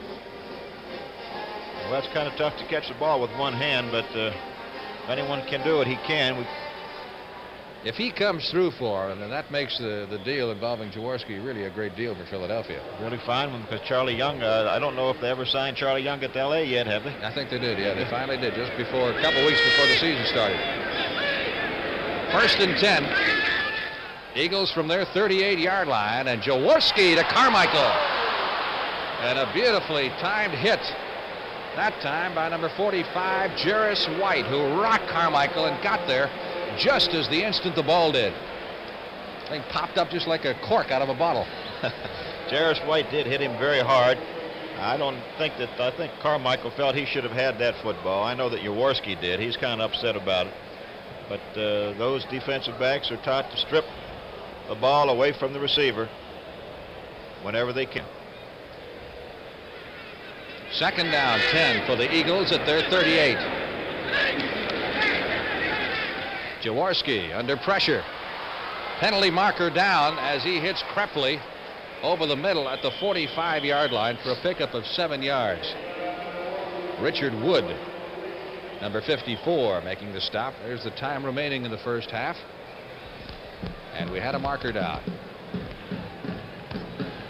Dropped at the line of scrimmage, which might indicate holding against the Eagles. Red Cash and the referee marks off 10, so that's what it'll be. Who's it against, you ask? Yeah, let's find out. Number 75, holding Philadelphia. Stan Walters, Eagle tackle, guilty of the holding call, so that moves it back to the 28-yard line. And it becomes 2nd down, 20.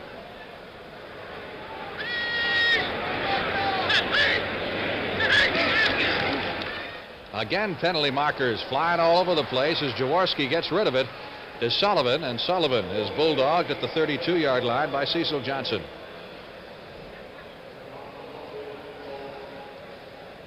Well, we've had virtually a penalty-free first half with a couple of minor infractions up until this last minute or so. This one goes against the Buccaneers, I do believe. That's the preliminary indication we get. Dick Vermeil and John McKay, while they were in the Pac-8 at UCLA and USC, were 1-1 against each other. Of course, Dick was at UCLA just a couple of years before the Eagle opportunity came along. Vermeil's been a successful coach, has McKay just about everywhere he went. Offside, number 63, Tampa, decline. Leroy Selman caught on the offside. Eagles decline it. Gain was bigger than the penalty.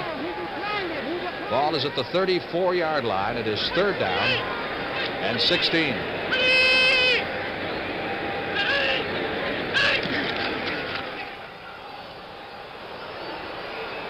Nothing fancy there as they go back to the conservative offense. Mike Hogan met by Selman. Leroy at the line of scrimmage, and virtually no gain.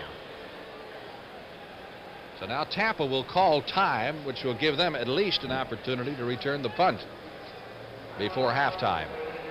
As you can see, we've got 17 seconds showing on the clock. Buccaneers this year are in the NFC Central Division, and that will be permanent. They'll play every team in the league this year. And then next year they go to the home and home basis with the Green Bays and the Detroits and the Minnesotas. Well, the game today, Frank, has been very, very conservative on both teams, staying pretty much with the running game, not opening up as yet.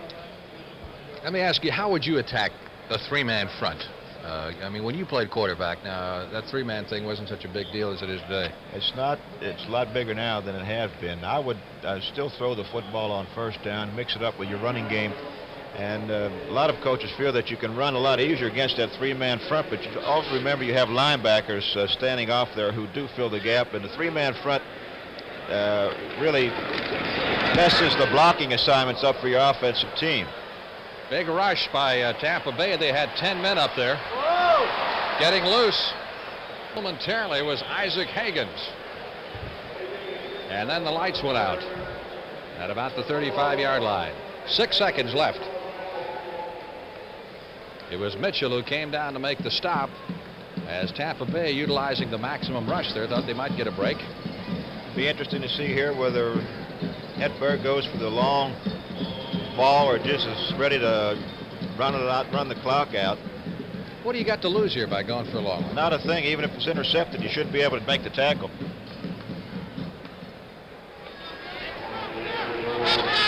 Now, this could be the last play of the first half, and Hedberg is going to do exactly what John said, or he wants to anyway.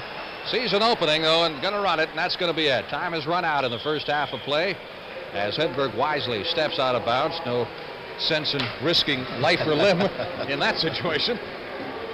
So the first half ends at Veterans Stadium in Philadelphia with the Eagles leading the Buccaneers 7-0 on the strength of Ron Jaworski's 8-yard touchdown pass to Tom Sullivan. It's a game that defense and mistakes, I guess, have predominated. Defense has been the name of the game so far. Neither quarterback doing an outstanding job throwing the football.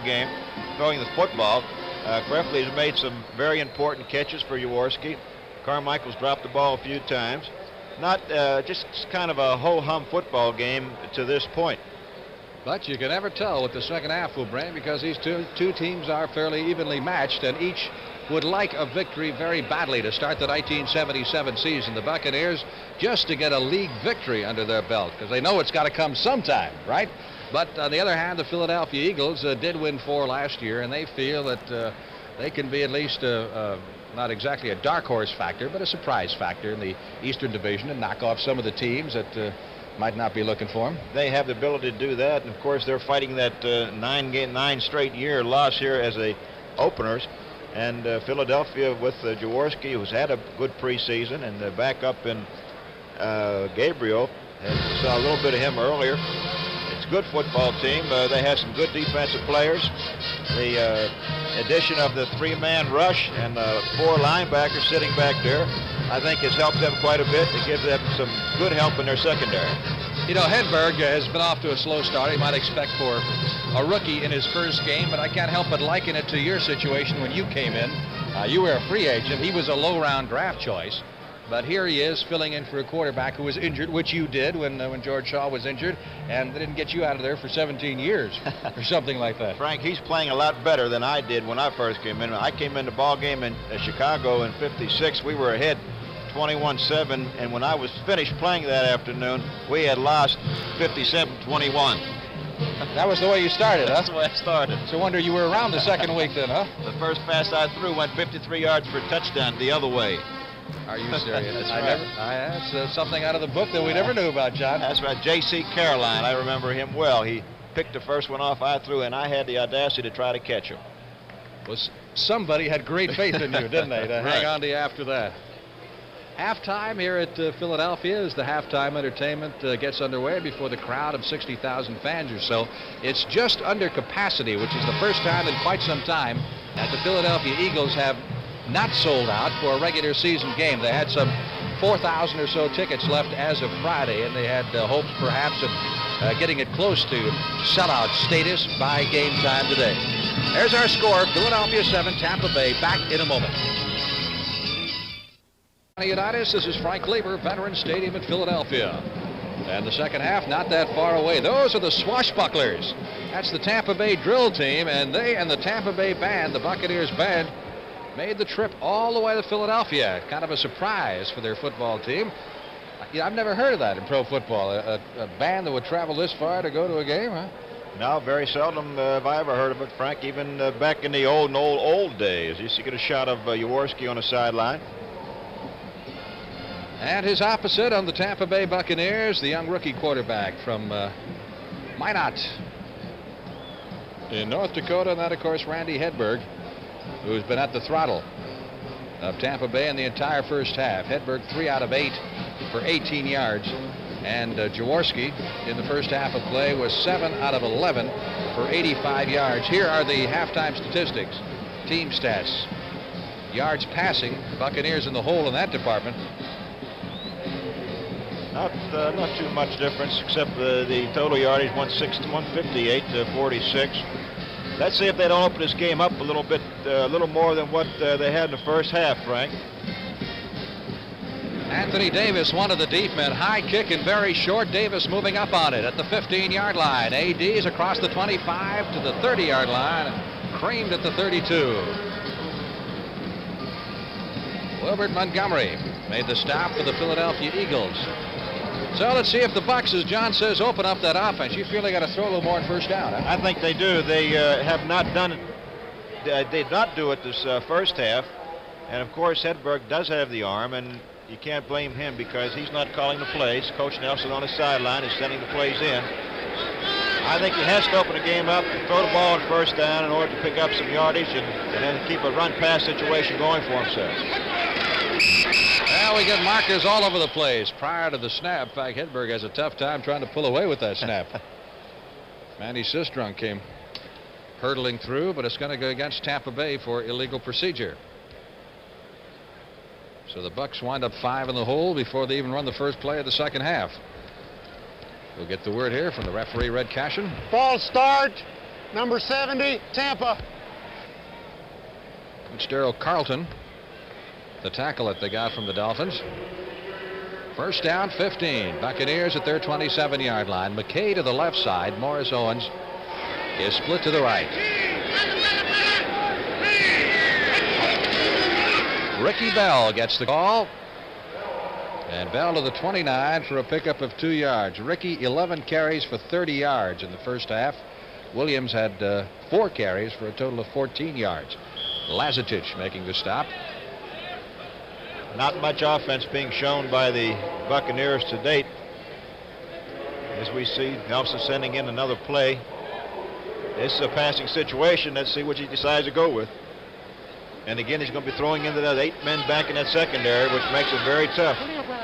Second down. Buccaneers will need 12 for the first down. We get a whistle, only one other ball, which they will get. You get an option anytime you want. Have the football changed? Yes, you can. You can change the ball anytime you feel that there's maybe it's too wet, someone was sweating on it, or what happened to it.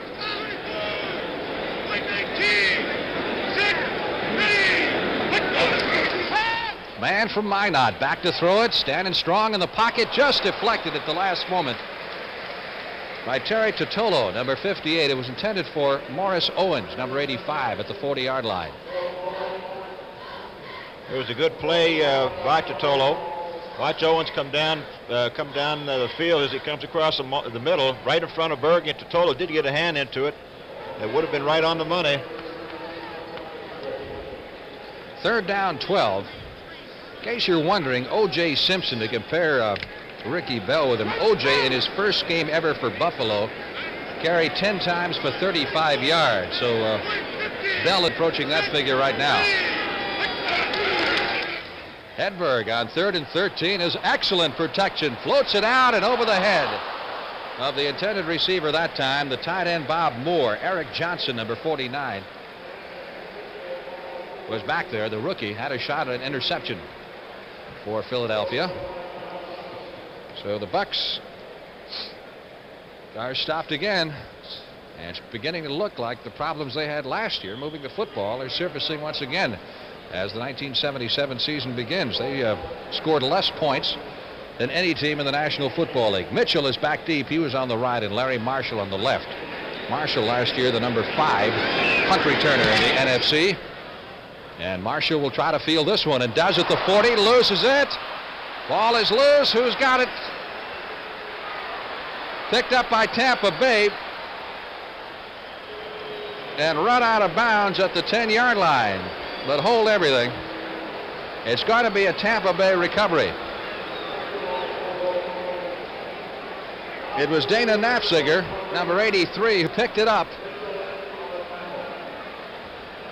As Marshall scrambled for it, and watch him move down the sidelines after he gets it. What's called taking a... Cecil Johnson actually hit him as he was going for the ball. And he picked it up. It's a big break for the Tampa Bay Buccaneers. Now let's see if they can take advantage of it. There's a little discussion on the field with the officials. Bergey's down there. He's in the discussion. Now let's hold everything. I'll tell you something. And I stopped for just a moment because I was not quite sure of the rule here. But I think, I'm going to have to get the rule book out, that you can recover that punt, but you can't pick it up and run it. Let's see if that's the case. Yeah, the officials, let's see if that is the case. I think they're going to give Tampa Bay the ball where they recovered the fumble. It's Tampa's ball, but the ball is being brought back here because it was never caught. It was recovered as a kick, so it's first down this way. It was not a... That's right, it was a muff. It was never caught. And man never had control of the football, therefore it becomes Tampa Bay's ball. So the Buccaneers will get it at the 42-yard line. Come on, behind that line.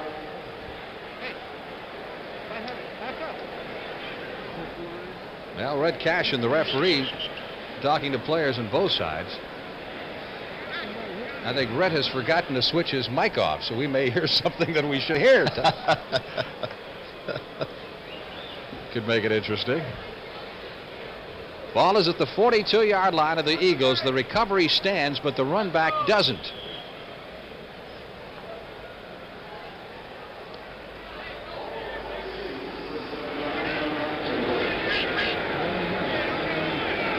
So another opportunity here for the Buccaneers.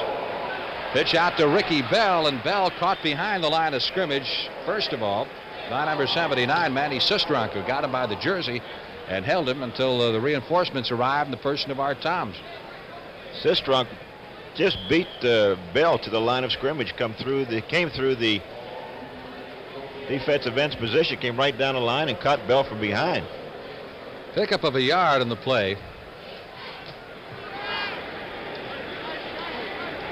Let's call it second down 8.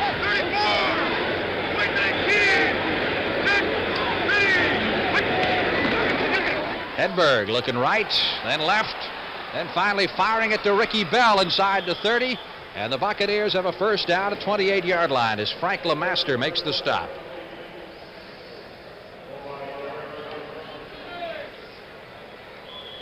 Morris Owens was apparently his original target, but the Eagles had him well in tow. So Hedberg, displaying a lot of cool, went to the alternate receiver. Let's take a look at Owens over there. He was covered fairly well. He going to his alternate receiver, Ricky Bell, picking up the first down. Good play by Hedberg. First and 10 from the 29. It's Ricky Bell. Bell found an opening, still on his feet inside the 20, down to the 15-yard line.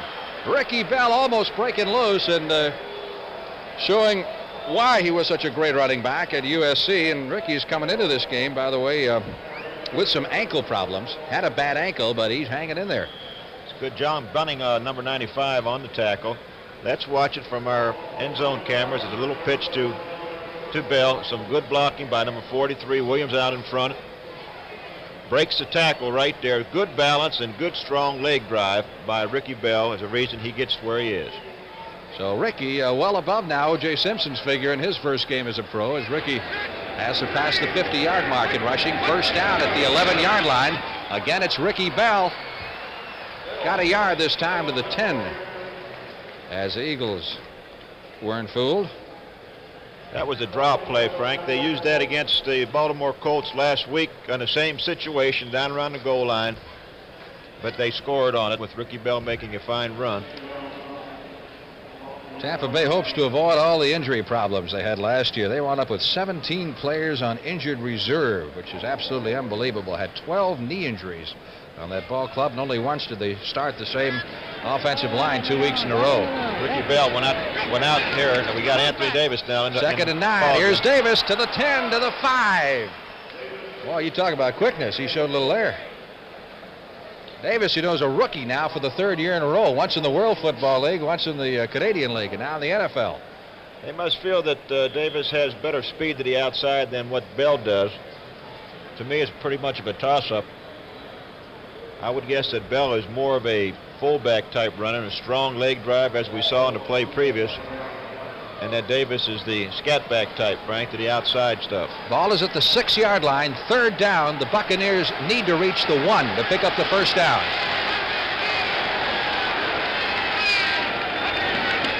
Hedberg floats it out. It is incomplete. Batted away from the intended receiver, John McKay, in a fine defensive play. McKay, number 89. Covered well all the way. Let's look at it.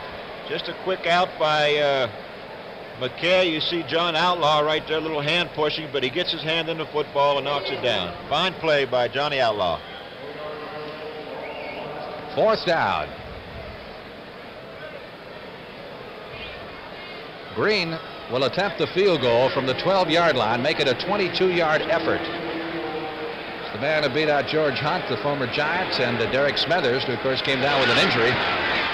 And it is up, and it is through. So Tampa Bay has scored its first points in the 1977 season on the 22-yard field goal by Dave Green to make it a 7-3 game.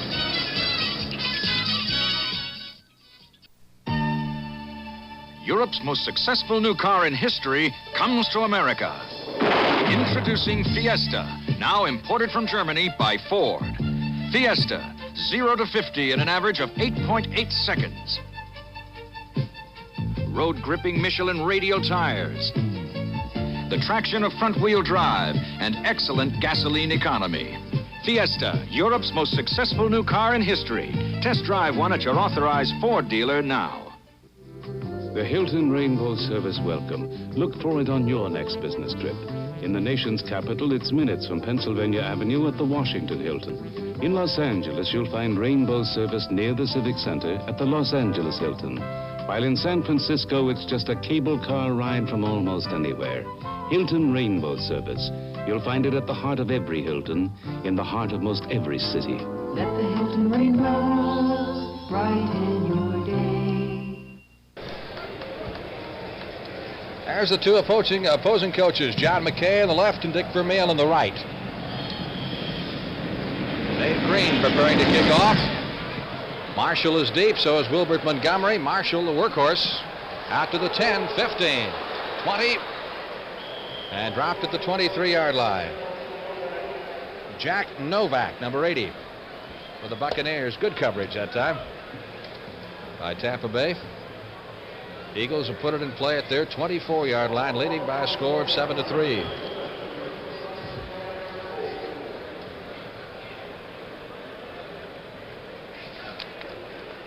The Buccaneers return home Saturday night to face Minnesota. In their second outing, Eagles will be traveling to Los Angeles to take on the Rams. Sullivan out to the 25. It doesn't get easy for the Buccaneers from here. They get Minnesota and then Dallas the next 2 weeks. They have a tough schedule. Most things are running true to form. Philadelphia still staying on the ground. There you see the scoring drive, 7 plays, total yardage 37. Time elapsed 3:38.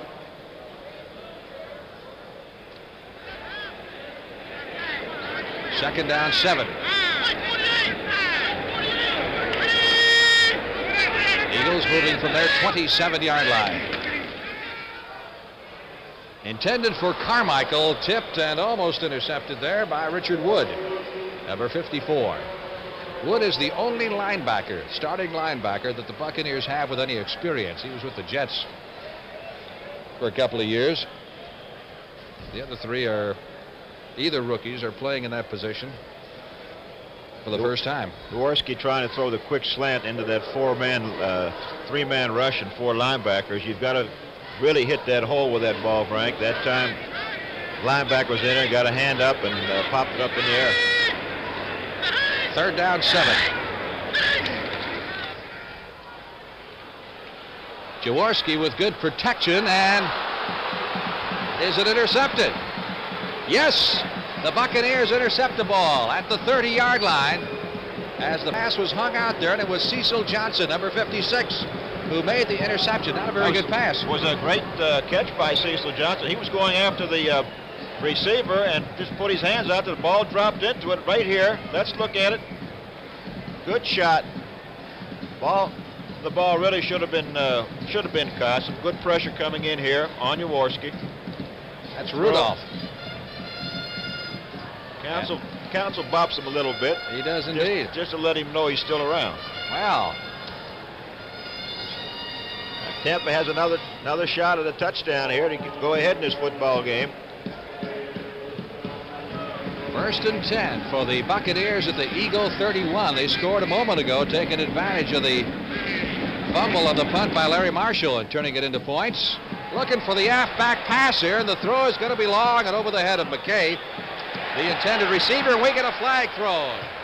The halfback pass put up by Lewis Carter. Well, it was a smart play by Carter, just throwing it downfield. If nobody was going to get it, it was already over the end zone. Rather than try to drill it in there, maybe come up with an interception.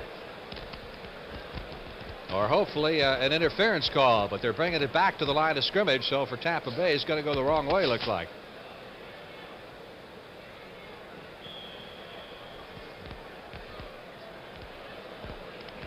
Well, the ball is at the 31-yard line. They're indicating 2nd down and no penalty. They did drop the flag in the end zone. Well, there was a flag down, or maybe it may have been dropped inadvertently. Now the fans are booing. They thought that perhaps McKay interfered with their man. Here's Carter. Carter was the leading rusher last year for the Buccaneers. Relegated to backup duty this year with the advent of Ricky Bell and Anthony Davis. Bunting and Berge making the stop. Here's a 3rd quarter score for you. Dolphins over Buffalo. Greasy playing with glasses, I understand, huh? Yes, he is. He had the eye problems with his contact lens, weren't focusing right, so they decided to try the eyeglasses, and evidently they are paying off. Detroit 7 and Chicago 14 in the 2nd period. 3rd down, 7. Our score, the Eagles 7, the Buccaneers 3. Bucks threatening at the 28-yard line of Philadelphia, and Randy Hedberg over the middle, and he completes the pass, and that's good for a 1st down. Number 81, Isaac Higgins, making the reception for Tampa Bay, but there's a marker down, and it's going to be wiped out by a holding call. Well, those are the kind of things you just hate to see with a new expansion football team. A fine throw that time by Hedberg to Higgins, who made a good reception. Good protection. And I guess he had good protection because they were holding. That probably does make a difference. Well, we'll see who this one's against as we listen to the referee, Red Cashin. Holding, number 86, Tampa. Bob Moore, the tight end. That's a big break for the Philadelphia Eagles. That moves it back 10 to the 38-yard line. It's now 3rd down, 17. Packers and the Saints are in the 1st quarter. Look at Green Bay. It was New Orleans had the great preseason. And the Packers had their problems, but they've jumped 2 touchdowns in front. Ricky Bell, the only setback. His passing formation. Hedberg flushed out of the pocket. Still looking. Oh, he's in big trouble. That will be intentional grounding. Not much question about that. Intentional grounding against Randy Hedberg, who tried to dump it to avoid being tossed for what would amount to about a 20-yard loss. He was dropped for a 22-yard loss. He's frustrated right there after throwing the ball very well the play before. Now we're coming up. He was forced out of the pocket, but I don't know that he had to get out quite as soon as he did. Now he's moving around, look, a la Fran Tarkenton. And he just throws the football away. It's 4th down anyway, so he's a loss of down and yardage, and opening up a punting situation for the Buccaneers. So the Bucs will punt it away. The loss on the penalty amounted to about what Hedberg would have sustained had he been trapped. 4th down and 32.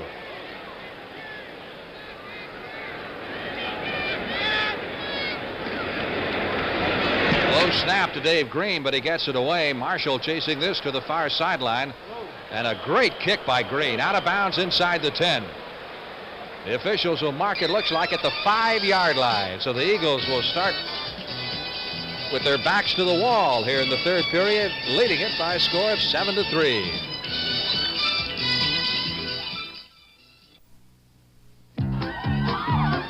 All across our land, people know our brand. You can trust AC. Thanks, AC. Spark plugs by AC. We'll help you smile throughout the miles. You can trust AC. Thanks, AC. Spark plugs by AC. So when you want to go, we're the name to know. You can trust AC. Thanks, AC. Spark plugs by AC. Firing spark plugs by AC. We played great as a team. I operated the offense. And I directed the defense. And now we both drink light beer from Miller. Not just because it tastes great, but also because it's got 1/3 less calories than their regular beer. It's less filling. Hey, bartender, 2 more lights here. What's it all mean, Casey? Simple, Sam. If you want to keep up with the Joneses, you better drink light beer. Light beer from Miller. Everything you always wanted in a beer, and less.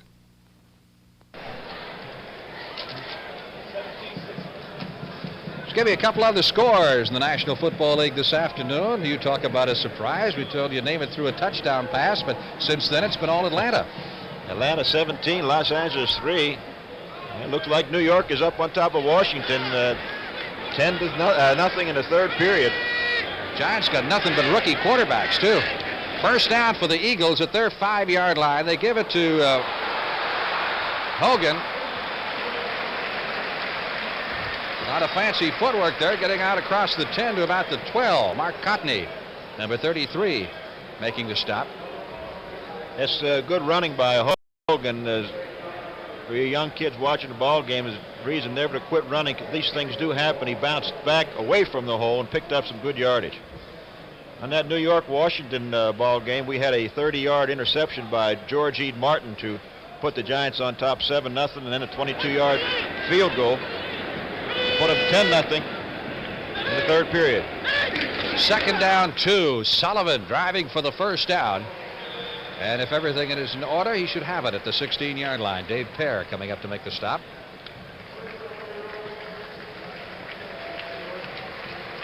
Eagles leading by a score of 7-3 with 6 minutes and 40 seconds left to play in the 3rd period.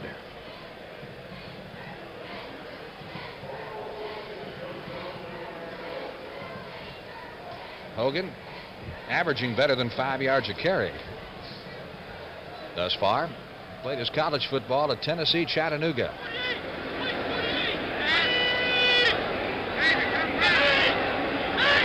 First down from the 16-yard line. Jaworski under pressure from Selman gets it away as he was falling down to Hogan.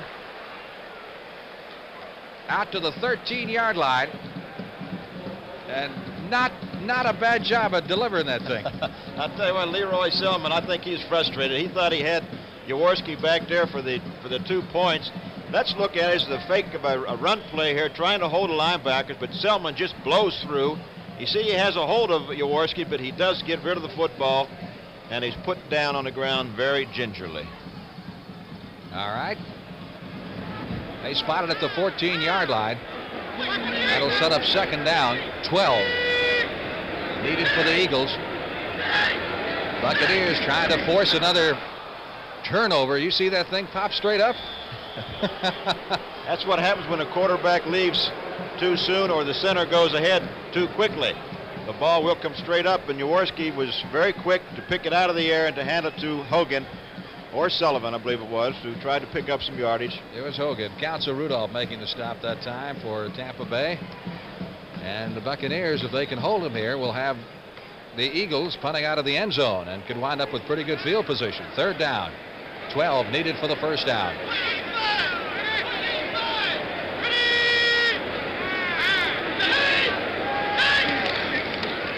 Ron Jaworski, good protection. Trying to drill Charlie Smith. Pass interference flags all over the place. That will go against number 40, Mike Washington, the defensive back of the Buccaneers. It was a good call by the officials standing right there. The ball was right on target, and Washington really never had a chance of knocking the ball down. He was really interfering with the receiver before the ball got to him. Well, that's a costly situation for Tampa Bay because they would have had him backed up pretty good. Now they've got the first down out of the 31. That deserves another look. As you see Jaworski going back. Good protection this time for Jaworski. A fine throw. You see Washington made contact prior to the ball getting there. First down. Eagles at their 31-yard line.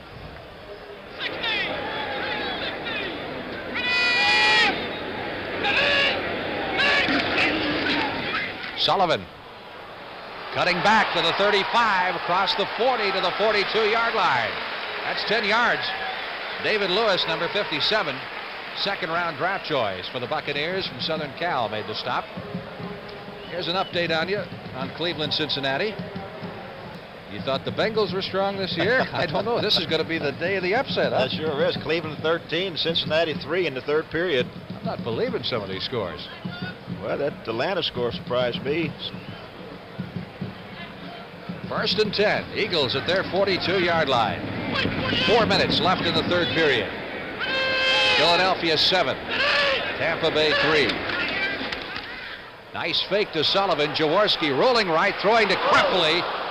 And running right through Mr. Krepfle that time was Cedric Brown, number 34. We're fortunate that we didn't have an interception on that play. It was a fine fake by Jaworski, coming off and then rolling back to his right. Had plenty of time. There you see the throw, and watch the defensive back almost coming up with the interception.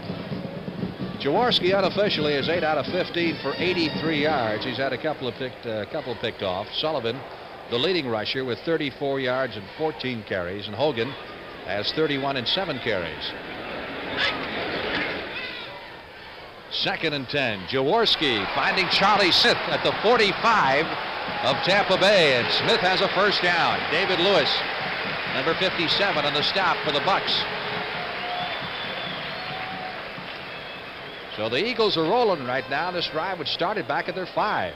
Jaworski getting fine protection now, Frank, as he has time to throw, spots his receiver, makes a completion. One thing about Jaworski, he throws that thing awful hard. Well, he does throw it hard. He normally gets, tells they need 8. He says, you get 6, I'll get the other 2. Detroit is behind Chicago, 7. Chicago 20 in the second period.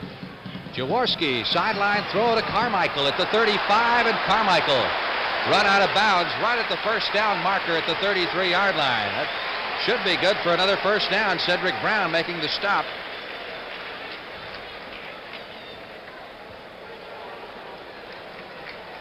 Just a little quick out to Carmichael. As you see, Carmichael picking the pass off. There's two missed tackles right there. And a little sloppy tackling, but Carmichael picks up the first down for the Eagles. So the Eagles continue to move. They have a first down now at the Tampa Bay 33-yard line as Jaworski sets Carmichael wide to the right side. He's got Smith split to the left.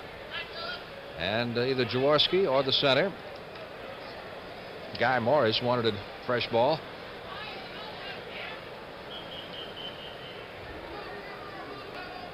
Leading receiver for Jaworski has been Krepfle, who has caught 3 for 60 yards.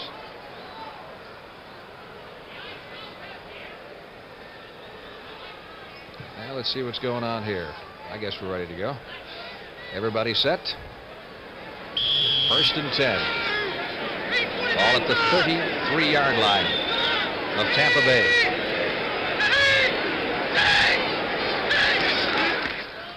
Hogan to the 25 and down to the 23, and that's good for another 10. Eagles from the 23 of Tampa Bay, a little out to Carmichael.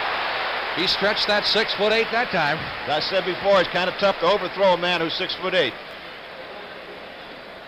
Run out of bounds just outside the 15-yard line. Again, it was Jarris White on the pass coverage, and White, like so many defensive backs, is at a disadvantage. He is 5'11". That's a little bit of a mismatch. I would say it would be. Nose of the ball just outside the 15. Pickup of 7 on the play. It is 2nd down 3. Packers 21-zip over the Saints in the second quarter. That's down in the Superdome. And Hank Stram is probably chewing that program apart right now.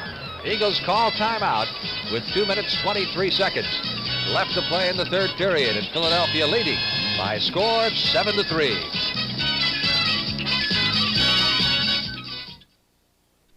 I drive a Ford pickup because my daddy told me they're built tough. Right, Daddy?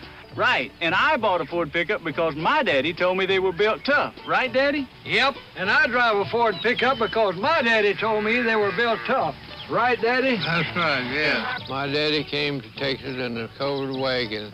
I had to learn about Fords on my own. I'm a smart old bird, ain't I? Of all Ford trucks registered over the last 12 years, 93 out of 100 are still on the job. Alcoa can't wait. If you've ever wondered how something so big got off the ground, part of the answer is light, strong aluminum. Aluminum's high strength and light weight made modern aviation possible. Aluminum is important to most forms of transportation because taking the weight off planes and trucks, and now cars, saves fuel. Aluminum in transportation can be an energy saver today. We can't wait for tomorrow. Alcoa can't wait. Frank Lieber with John Unitas, Veterans Stadium, Philadelphia, Pennsylvania, the NFL opener between the Buccaneers and the Eagles. And right now, Philadelphia on the move with a 2nd down 3 as they come up to the line of scrimmage at the 15-yard line of Tampa Bay. Jaworski, 11 out of 18 for 115 yards. Sullivan dipping inside and then back out to about the 13-yard line. Pickup of 2 in the play. Dave Pear, number 76, and Richard Wood, number 54, making the stop. Pear was with the Colts for a while, wasn't he? He was, and he enjoyed playing last week's football game because he was all over the field making all types of tackles. Right now, the Philadelphia Eagle offensive line is moving that defensive line off the football. Jaworski mixing his play calling very, very well at this time, or should I say Coach Vermeil mixing the play calling very well. 3rd down and a yard needed for the 1st down. They go with Sullivan, and Sullivan has the 1st down at the 10-yard line. Dewey Selman, number 61, makes the stop. Leroy and Dewey, the only brothers starting in the same defensive squad in the NFL. They've got a few more coming up from Oklahoma, by the way. They just keep grinding them out. Well, they have the Hanna brothers as well. One on this football team here, another one with the New England team, and we have another one in Alabama ready to come out and play here again. 1st down, goal to go from the 10-yard line.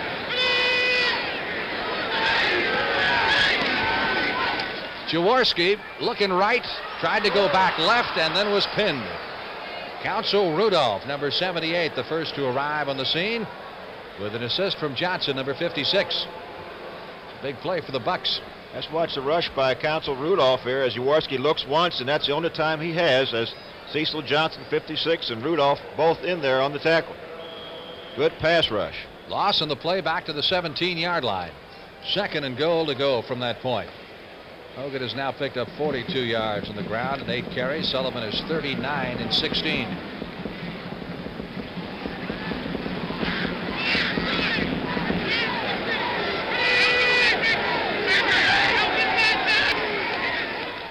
Jaworski, protection is good this time. That's a touchdown to Keith Krepley, number 84, the tight end. Shoestring catch by Krepley as Jaworski got excellent pass protection and just drilled him over the middle. Let's look at the protection and the throw. Krepley making a fine reception in the end zone of a Jaworski pass. Not much pass rush by the Buccaneers. There's the throw, a fine throw and a fine catch by Krepley. Take a look at it from another angle. Jaworski afforded excellent protection, an excellent catch by Krepley. Washington, number 40, tried to dive in front of him, but couldn't get a piece of the ball. Horst Muehlman with the extra point try hit the post and came back. No good. He missed one all of last year. So with 29 seconds left to play in the third period, the Eagles lead it 13-3.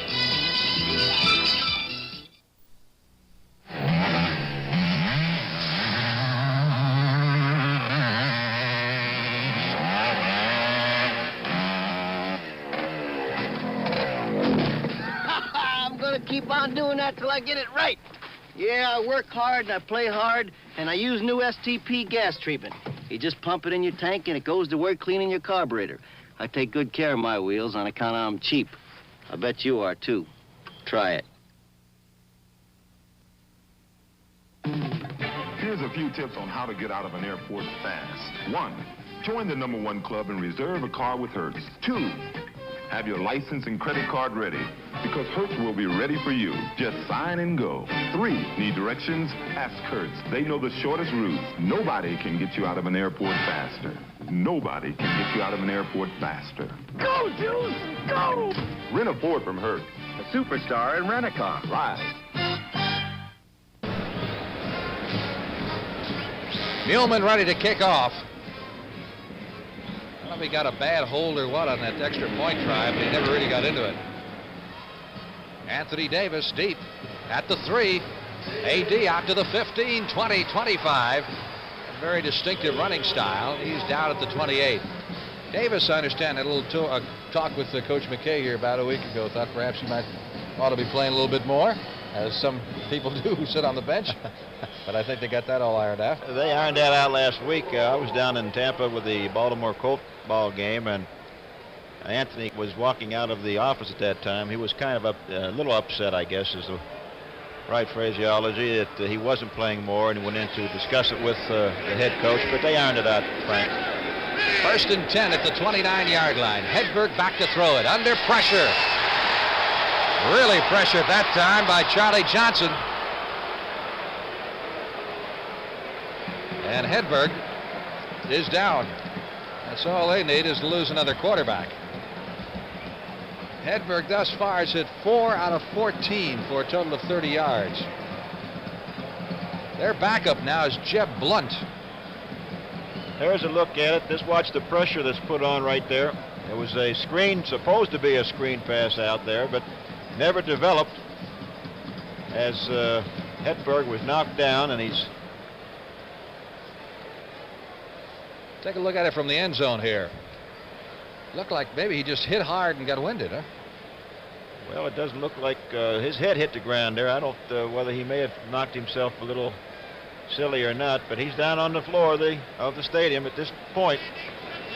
Their backup, as we said, is Jeb Blunt. He's coming on the field right now, 6'3", 200, and a rookie out of Tulsa.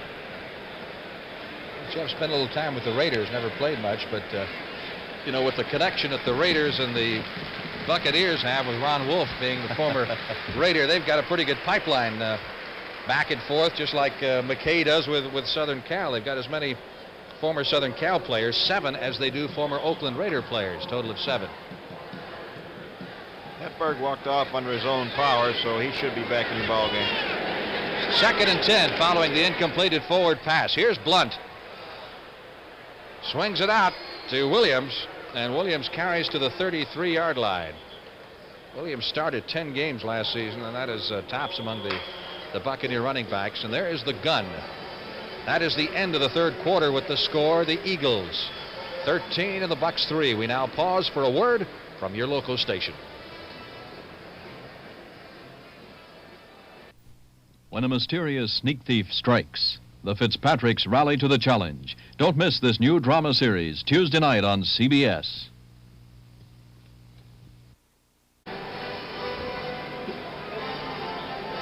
Well, the Bears continue to pour it on the Detroit Lions. Got an update of that game for you. And the Bears are now in front 27-7. Our score, Philadelphia 13, Tampa Bay 3, and Randy Hedberg has come back into the game at quarterback. So it was just a momentary thing, whatever it was. 3rd down 6. Tampa Bay from their 33, and Hedberg Completes the pass and looks like it's going to be a little bit short of the first down. Lewis Carter pulling that one down. Let's see where they mark it. I don't think it's quite going to be enough. I imagine I'll have a word for Mr. Carter when he gets to the bench about stretching out that pattern another yard or so. Well, that's one thing you have to know as a back coming out of the backfield, how much yardage you need to get as a pass receiver, and always make sure you get at least 1 or 2 more than you want. So 4th down and a yard needed for the first down. David Green to do the punting. Nice kick again. Marshall fading back inside his 10. Fields it at the 8, out to the 15, the 20. Looking for a hole, gets across the 25 and up to the 28-yard line. And the Eagles will put it in play from there. Dana Nafziger making the tackle. He's had a pretty good afternoon on the specialty teams for Tampa Bay.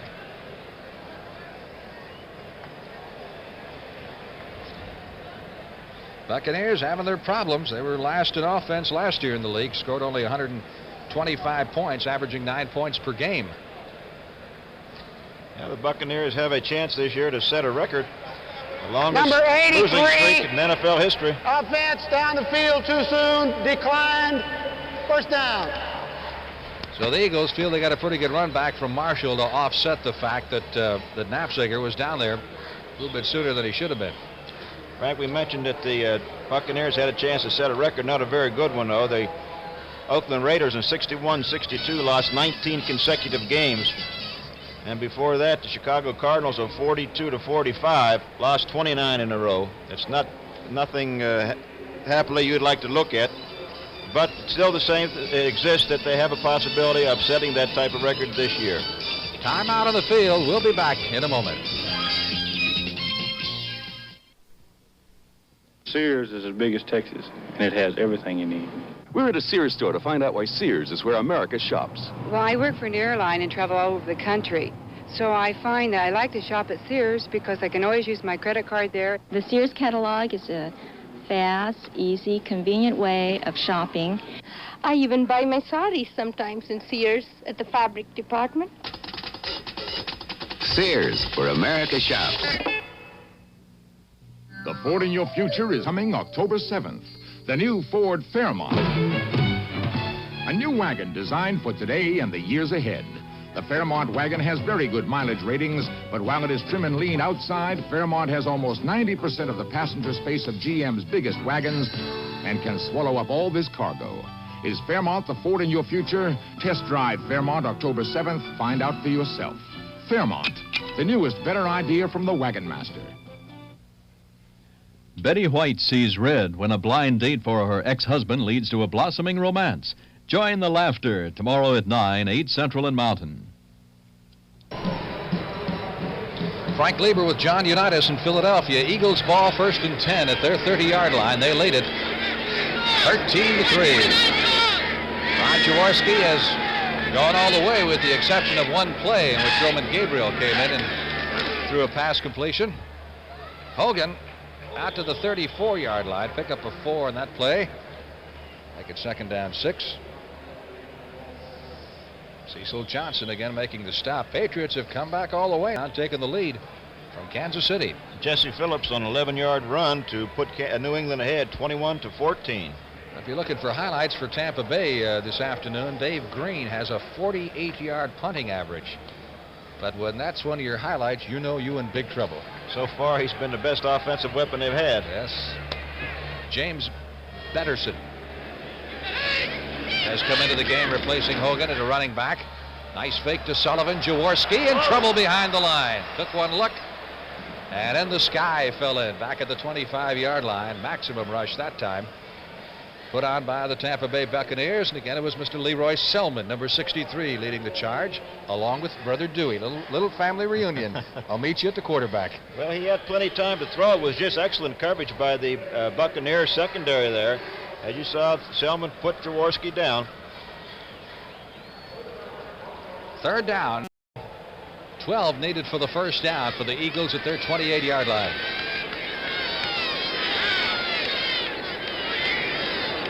Carmichael to the right side, Smith to the left.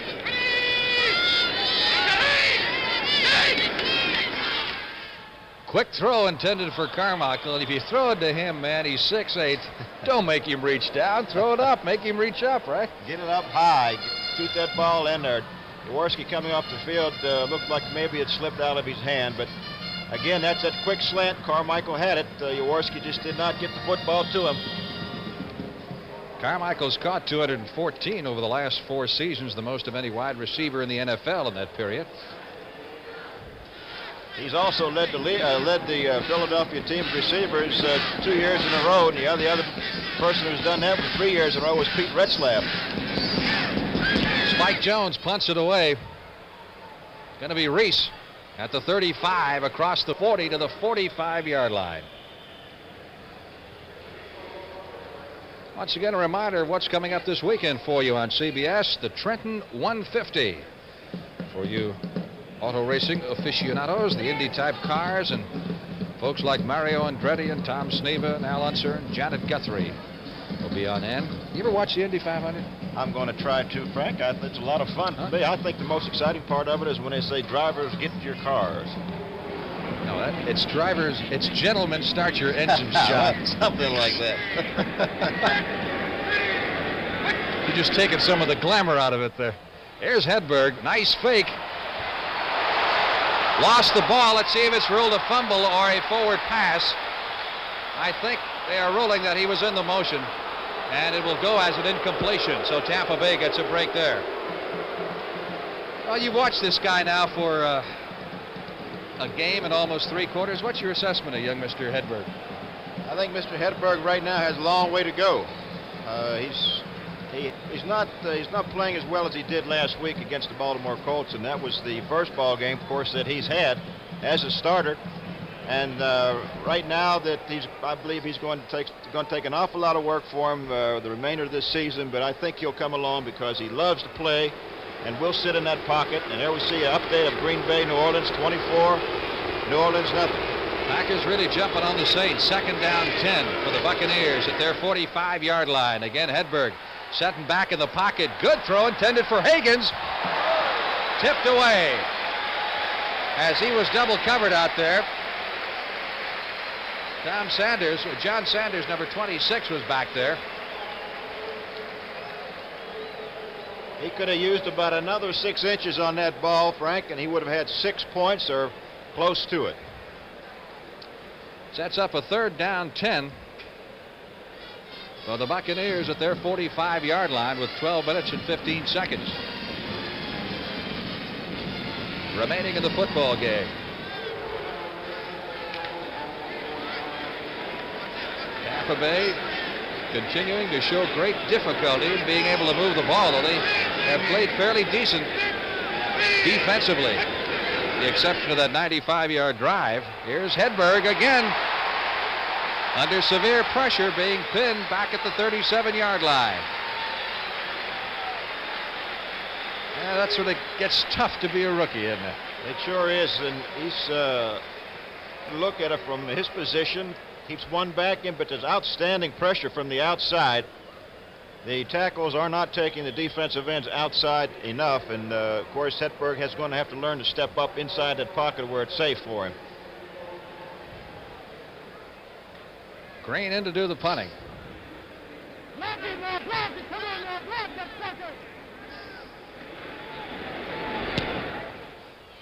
Eagles playing return all the way. Larry Marshall at the 15-yard line, 20, 25, 30.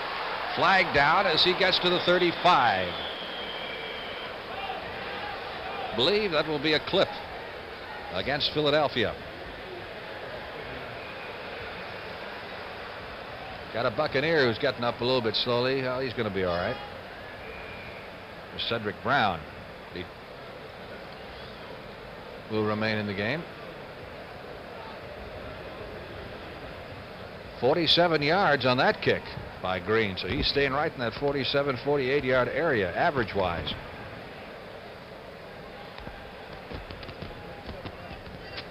We'll get the word here as soon as Red Cashin puts the ball down as to who the infraction was against. It occurred at the 18-yard line. You walk off the yardage half the distance. We'll move it down to the 9. There it is. Illegal use of the hands, number 59. Well, holding instead of clipping. Number 59 is Tom Ehlers. There's John McKay in the orange shirt. Bill Nelson, quarterback coach, talking things over on the sidelines. Timeout here, 11:40 left to play in the game. You're coming in loud and clear. Must be a realistic CB radio.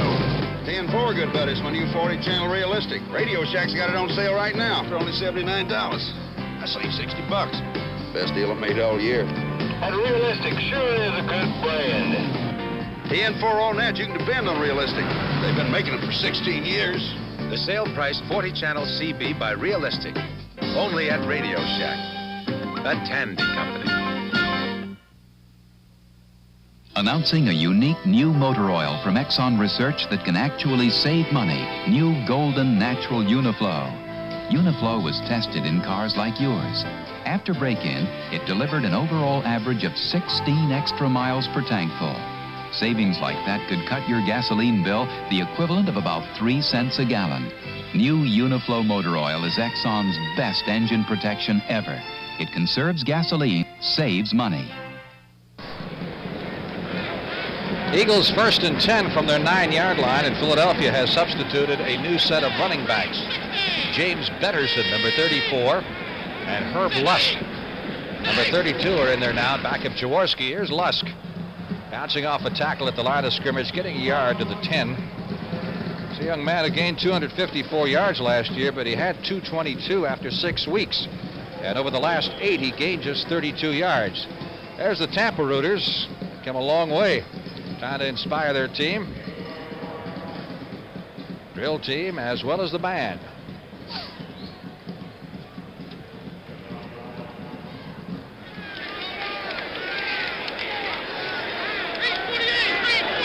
Second down, 9.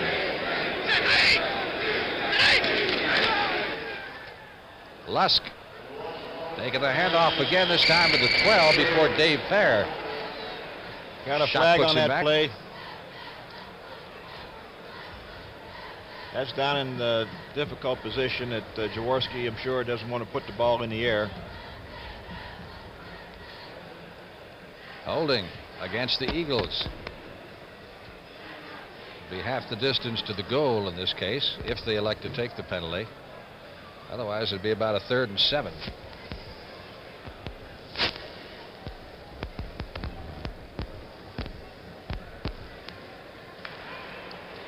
Holding, number 64, Philadelphia, declined.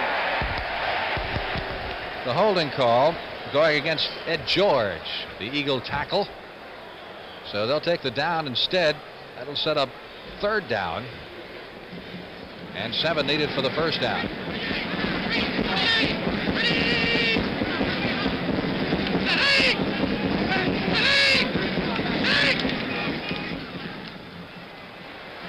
Jaworski going long for Charlie Smith, almost intercepted by number 45, Jarris White.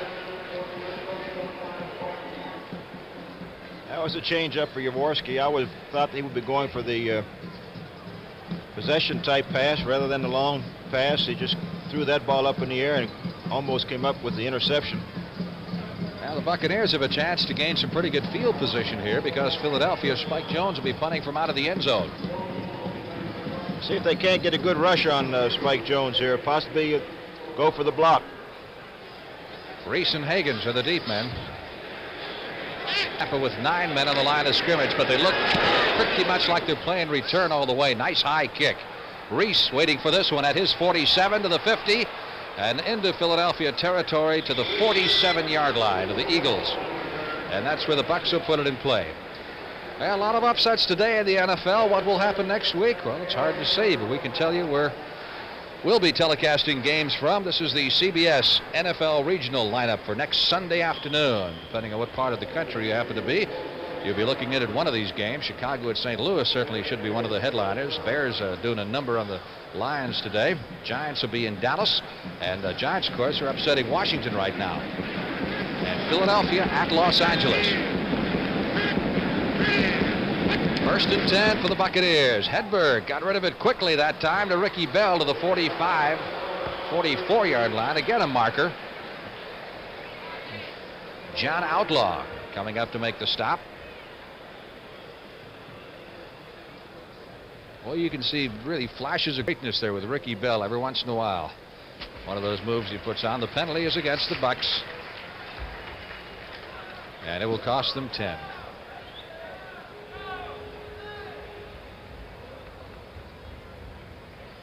Johnny Outlaw coming off the field seems to have hurt his ankle or his knee.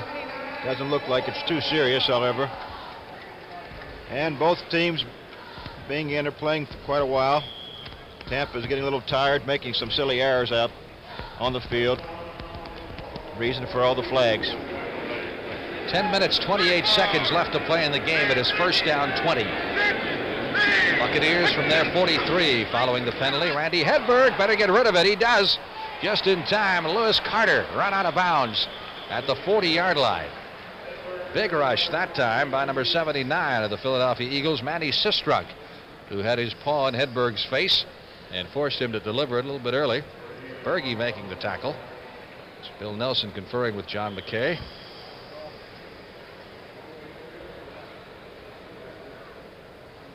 Now, if John could recruit like he did at USC, you wouldn't have any problems, right? Unfortunately, you can't go out and get anybody you want here. No, that's one thing. It's rather difficult to do. You just don't get the people that you want to. You have to take your turns in that draft. 2nd down, 23. There was a loss of 3 yards on that play. Ball is back at the 39-yard line. Now the Buccaneers are going backwards in this series. Hedberg dropped for another loss at the 33.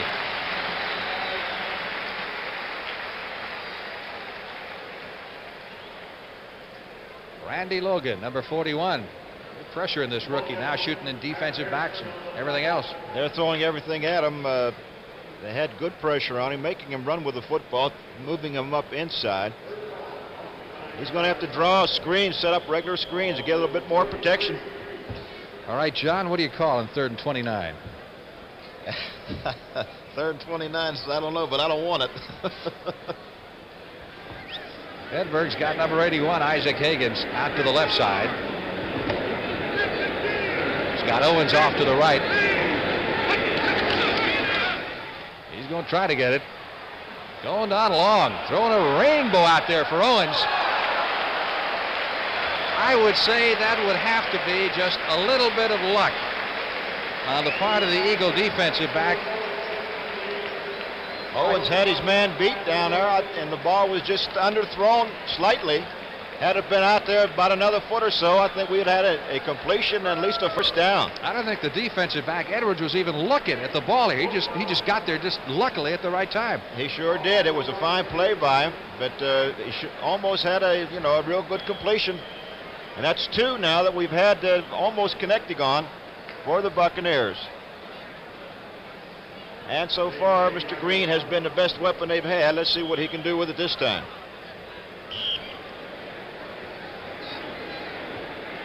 $61,549 in attendance here at Veterans Stadium in Philadelphia.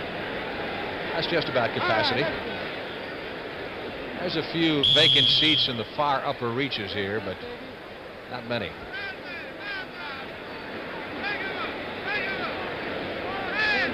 Green, who has averaged 48 yards per punt.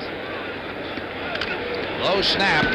Eagles again playing return all the way, and Marshall, who's had a busy afternoon, flags this one down at the 27, 35, 40, and up to the 43-yard line. Pretty good run back. This young man was drafted, a very low-round draft choice originally by Kansas City, found his way to Philadelphia, and he's been one of the best kick returners in the NFL. We'll be back in just a moment.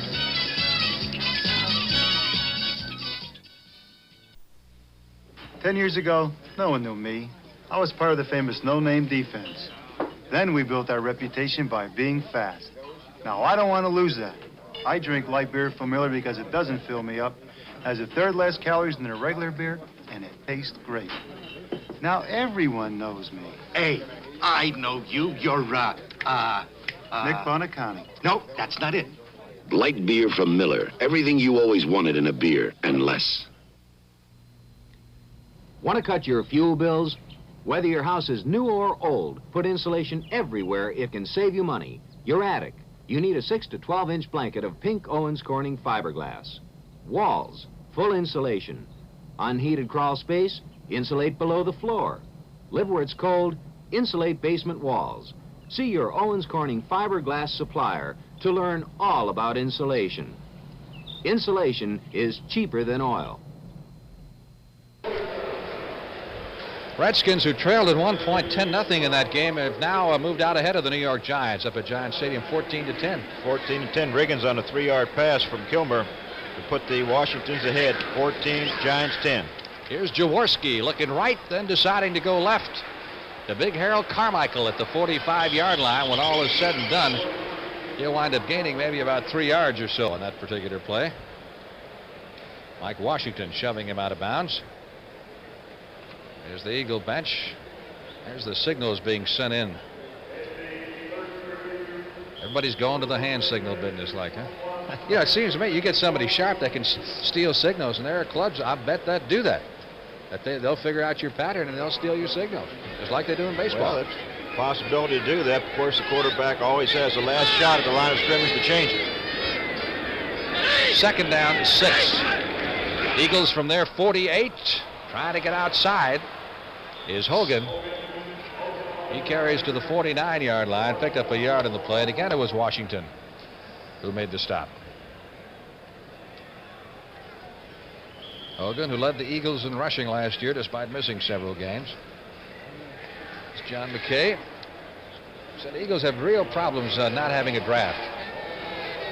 They didn't have a pick this year until the 5th round, and next year they're minus their 1st and 2nd as part of the Bill Berge deal. They're still paying Cincinnati for that. Berge cost him 2 number 1s and a number 2. 3rd down, 5. Eagles at their 48. Jaworski dialing Carmichael's number, and Washington has him well covered. Mr. Carmichael said, "How about it, ref?" No, he was he turned open. Jaworski didn't get to him quickly enough, and the coverage was there. That deserves a look from our end zone cameras. You see Jaworski hesitate to the throw to Carmichael, but the linebacker and the defensive back right in there knocked the ball clean. Never hurts to ask, though. No, it never does. Spike Jones to do the punting. Reese is deep along with Higgins.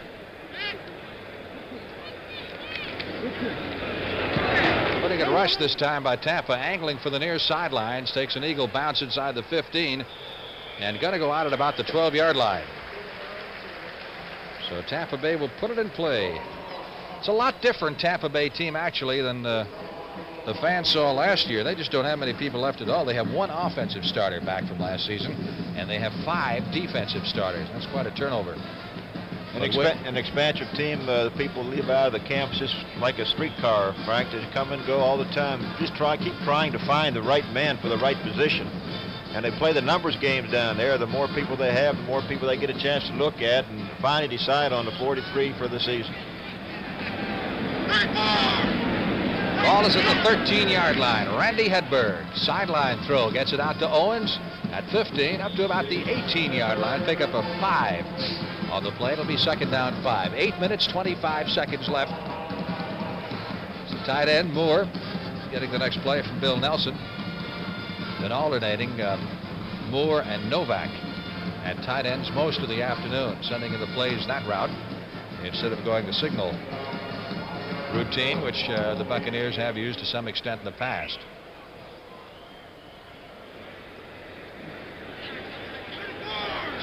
Second down, 5. Bucks from their 18. Hedberg again with the sideline throw. This time to John McCain. It's good for the 1st down at the 26-yard line.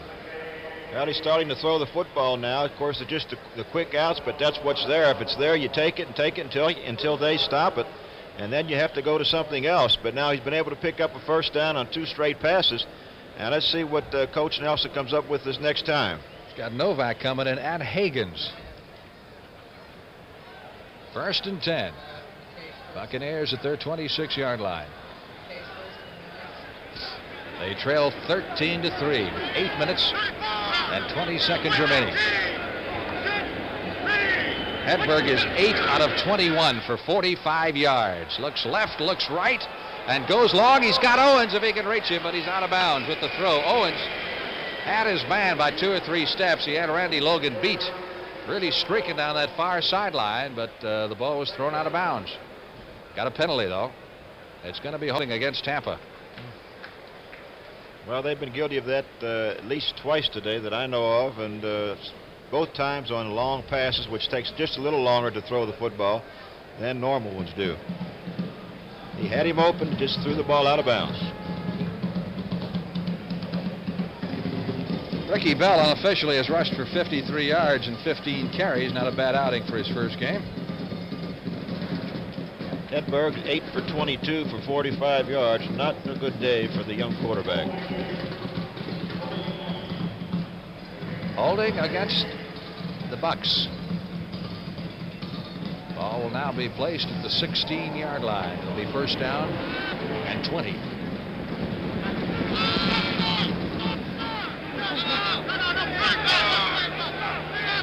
Anthony Davis in the lineup. Hedberg drops it off. Short yardage picked up by Ed Williams, who made a nice grab reaching up for that thing. That ball not thrown particularly well. It was set up as a screen pass. The ball was high, and which actually let the Philadelphia Eagles get over and cut the screen down. Well, somebody's streak is bound to end this afternoon, and right now it looks like Philadelphia's 9-game opening day losing streak will end. Eagles have never won an opening game here at Veterans Stadium. They were playing back at Franklin Field last time they won an opener. 2nd down, 15. Hedberg got a completion that time. Nice leap by Morris Owens, and that should be very close for a 1st down at the 37-yard line. Most of you with us, be sure and stay on the line, because right after this game you'll see what many people say is the game of the week in the National Football League, and I would think so. The Dallas Cowboys, Tony Dorsett and all, take it on the Minnesota Vikings, the NFC champions and Super Bowl representatives. It's a good catch here by Owens. Well, let's look at one of the bright spots so far for Hedberg as he rifles the ball in there. Hedberg does make a good throw, but Owens makes a even more spectacular catch, and it is the 1st down situation for the Buccaneers. Officials mark it at the 37-yard line. Clock working against Tampa Bay now with 6.5 minutes remaining. Hedberg under a big rush. Flushed out of the pocket, gonna run it, heading for that sideline, and he gets there just in time. Outlaw was cutting across, trying to head him off at the pass, so to speak. They like nothing better than to catch a quarterback with that clothesline every now and then. That'll change their mind about running very quickly. He took it out to the 40-yard line, picked up 3 on the play. It'll be 2nd down, 7. What do you like in that Cowboy-Viking game? I like the Cowboys. You saw them against Pittsburgh. I saw them against Pittsburgh. They look real strong. They look strong defensively. And Staubach's coming back. Anthony Davis out to the 47-yard line. It'll be close for another 1st down for Tampa Bay. You know, the last time Minnesota lost a home game was against the Cowboys in that playoff game where Staubach hit Pearson on that miraculous pass several seasons ago. Right, I was there with that one, and he just put the ball up there and made a fantastic catch, and then just kind of trotted into the end zone. 3rd down. Buccaneers need about a yard for the 1st down. There's the book on Randy Hedberg.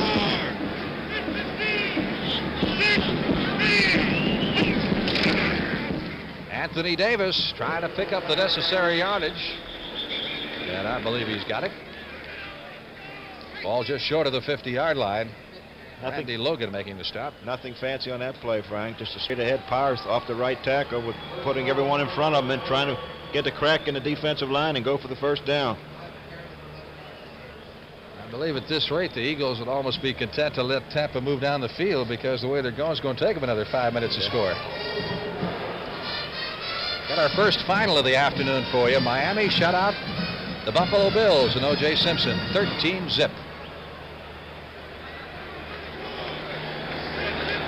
Our score, 13-3. Eagles leading. Hedberg under pressure from that 3-4, trying to deliver the football to Ed Williams across the middle. And he was being pursued by Bill Berge, number 66. Had him come across the field. Looked like he was wide open. Whether the ball was too far in front of Williams is one thing. Well, it looked like it just bounced right through his arms. Tampa Bay. Make sure of those type of throws. That's right. Tampa Bay's next start, keep in mind, against Minnesota Saturday night. It'll be their home opener. And the Eagles in Los Angeles against the Rams next Sunday. Hedberg pinned back at the 39-yard line. So that 3-4, the Eagles applying a lot of pressure. And here's a final score. The Redskins have rallied from a 10-0 deficit and have beaten the Giants 17-10. It was Lem Burnham that time, number 67, who penetrated. Mark Mosley hit a 51-yard field goal in that ball game for the Washington Redskins.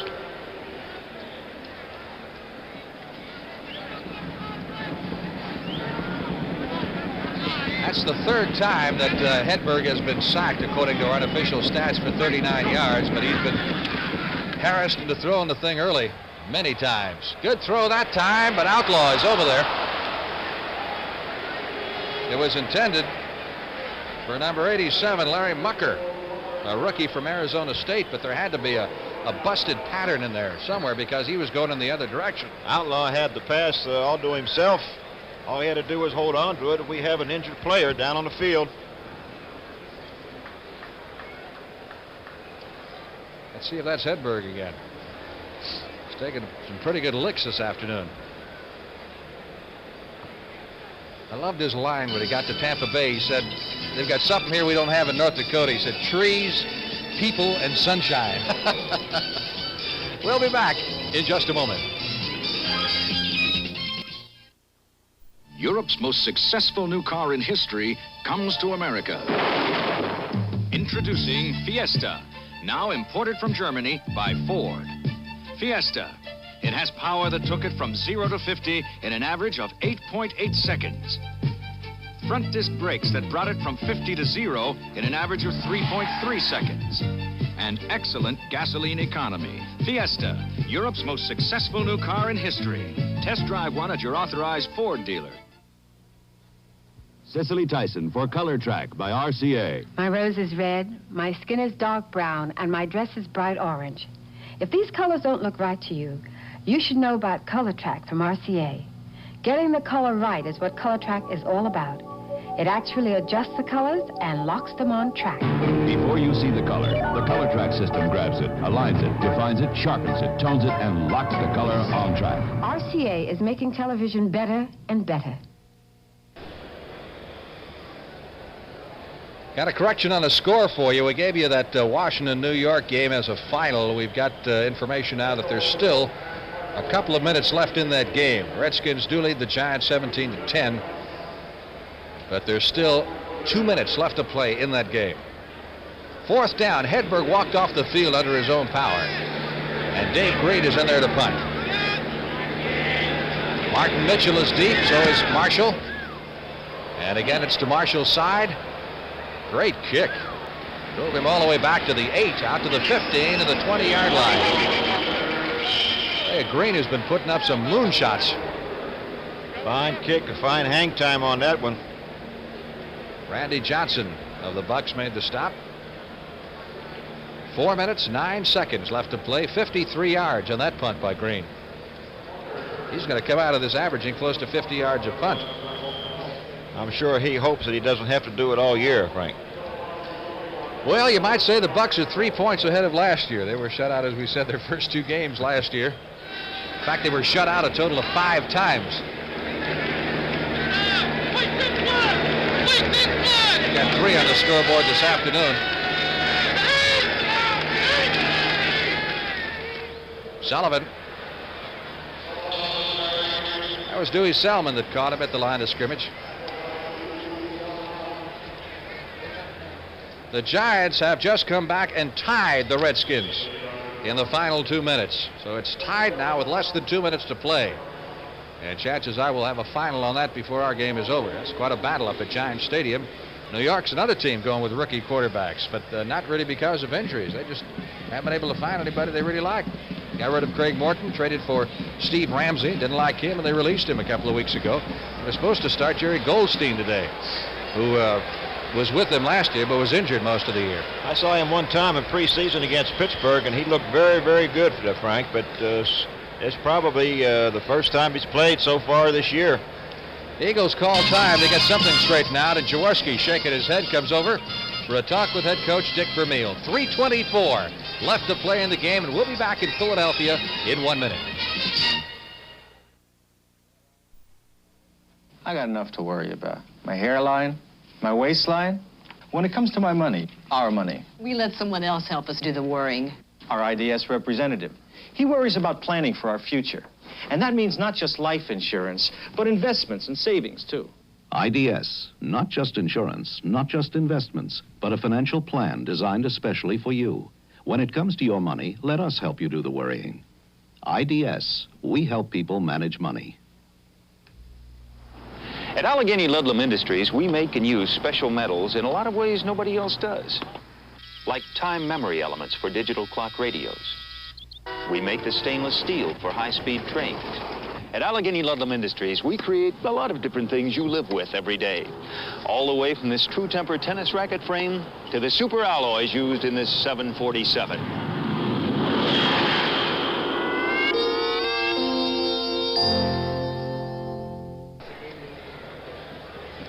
Eagles with the football, 2nd down 9. They have it at their 21-yard line with 3:24 left to play in the game, and they're sitting on a 13-3 lead.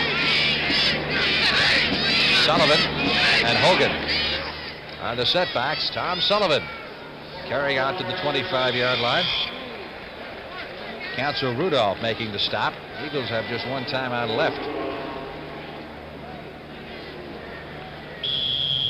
Some good run play by Sullivan in the line, digging his feet, trying to get as much yard as he can. You can be sure that the Philadelphia Eagles are going to try to maintain control of the football, eat up the clock, and not let the Tampa Bay Buccaneers get the football again.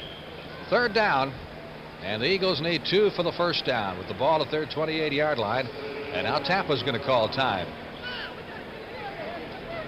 So again, Jaworski heads over to the sidelines. 13 out of 23 for Ron Jaworski, 136 yards.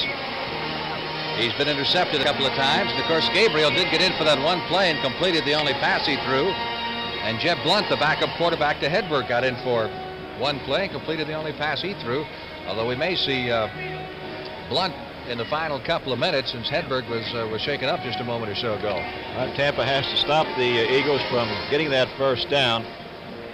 Otherwise, I think they probably will not get the football again. The Eagles will continue to keep it on the ground. Of course, the Buccaneers are going to have to use some of the timeouts in order to try to save some time for the offense to get back in.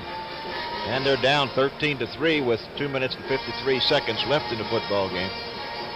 That's been a big disappointment, I'm sure, so far for Tampa Bay. I think coming off that Baltimore win, they felt they had an excellent chance to win this football game.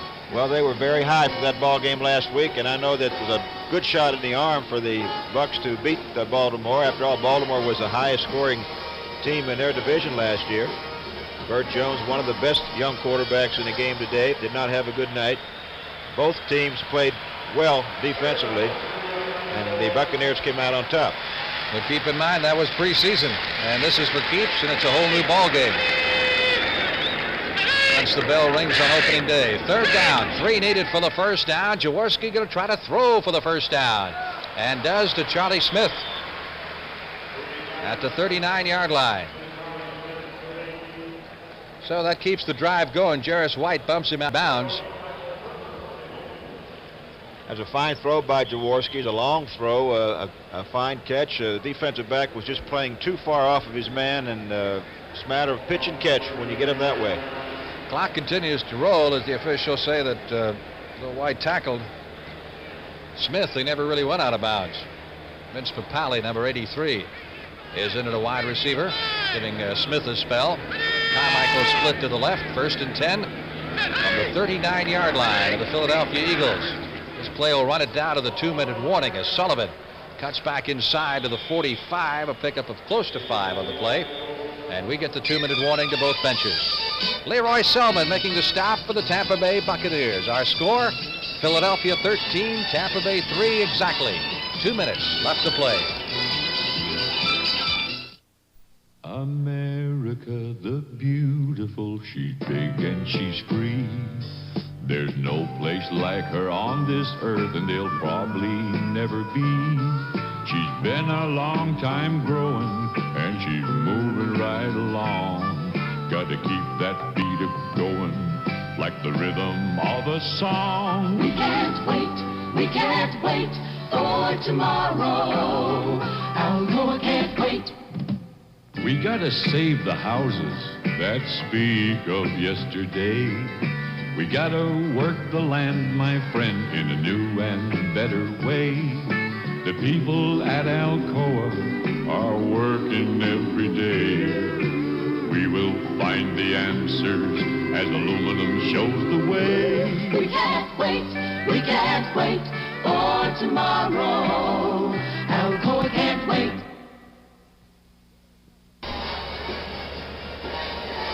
Two minutes left to play in the ball game, and time for us to tell you that our production today was under the supervision of Mr. Bob Rowe, directed by Jim Silman, and some of the other fine folks helping us bring you this Tampa Bay Philadelphia telecast on opening day 1977 of the NFL season. Eagles have a 2nd down. 4 needed for the 1st down. Ball is at their 45. Looking over the shoulder there for a moment at Dewey Selman. Philadelphia just keeping it on the ground. Hand it off to Sullivan. Tell Jaworski's pumped up a little bit right now. He smells that victory. He's kind of a cheerleader type anyway. He is. He wants to make sure everyone is, the ball's not fumbled. Everybody's going to get up, take their time getting up. He wants to run the clock out, and it's still going, 1:40 left. Tampa has not called a timeout. I guess they more or less resigned themselves that they're going to chalk up another loss. Well, in defense of the Bucs, you have to say an expansion team coming in with losing 2 veteran quarterbacks, and Barilla and Huff, and now having to rely on a rookie who really didn't expect to play as recent as 2 weeks ago. You'd have to say the odds are stacked against him, despite what they did against Baltimore last week. Quarterback sneak that time. And the officials stopped the clock with 1 minute and 13 seconds left to play. Gary Huff is practicing this week, Frank. He's one of the number 2 quarterback. He hurt his leg, a ligament, I believe, and that he's could be ready to come back and start playing in the next 2 weeks. I understand they got a brace. Dr. Nicholas up in New York, who did the Namath brace and the Bartkowski brace, did one for him.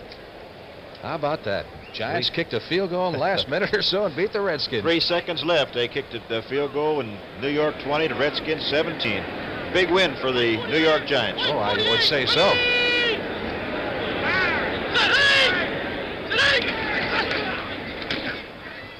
Simple little handoff to Hogan to the 49-yard line. You got to wonder, I wonder about the Redskins this year. If this is the year that they get old all of a sudden. And, of course, one game doesn't make a season, but it's got to hurt you. When you lose an opener to a team like New York, which is not figured to go anywhere. I've often wondered what would happen if George Allen decided to leave or was fired. What coach would want to take that job with not having any draft choices, maybe to about 1988? That's true, too. So, clock stopped by Tampa Bay with 33 seconds to go. It'll be 2nd and 9 for the Eagles at the 48-yard line of the Buccaneers. At Allegheny Ludlam Industries, we're in a very special business because we make and use special metals in a lot of different ways nobody else does. Like that Jacobson mower back there, it's made by one of our companies. And we make an electronic component for digital watches, too. We create a lot of different things you live with every day, all the way from this True Temper golf shaft to the stainless steel skin for this.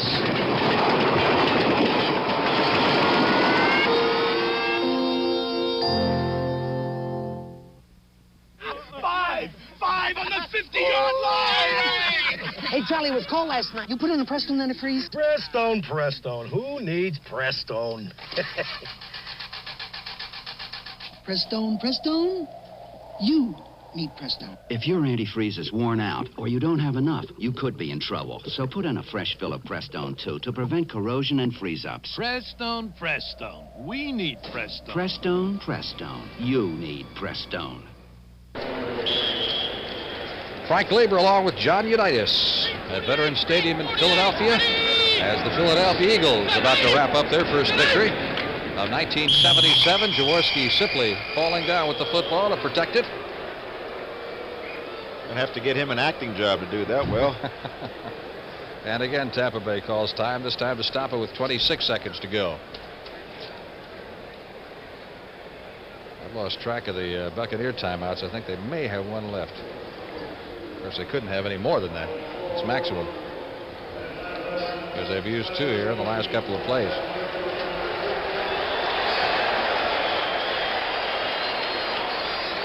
Well, it's been a long time since Philadelphia has tasted victory on opening day. They've lost 9 in a row, dating back to 1967.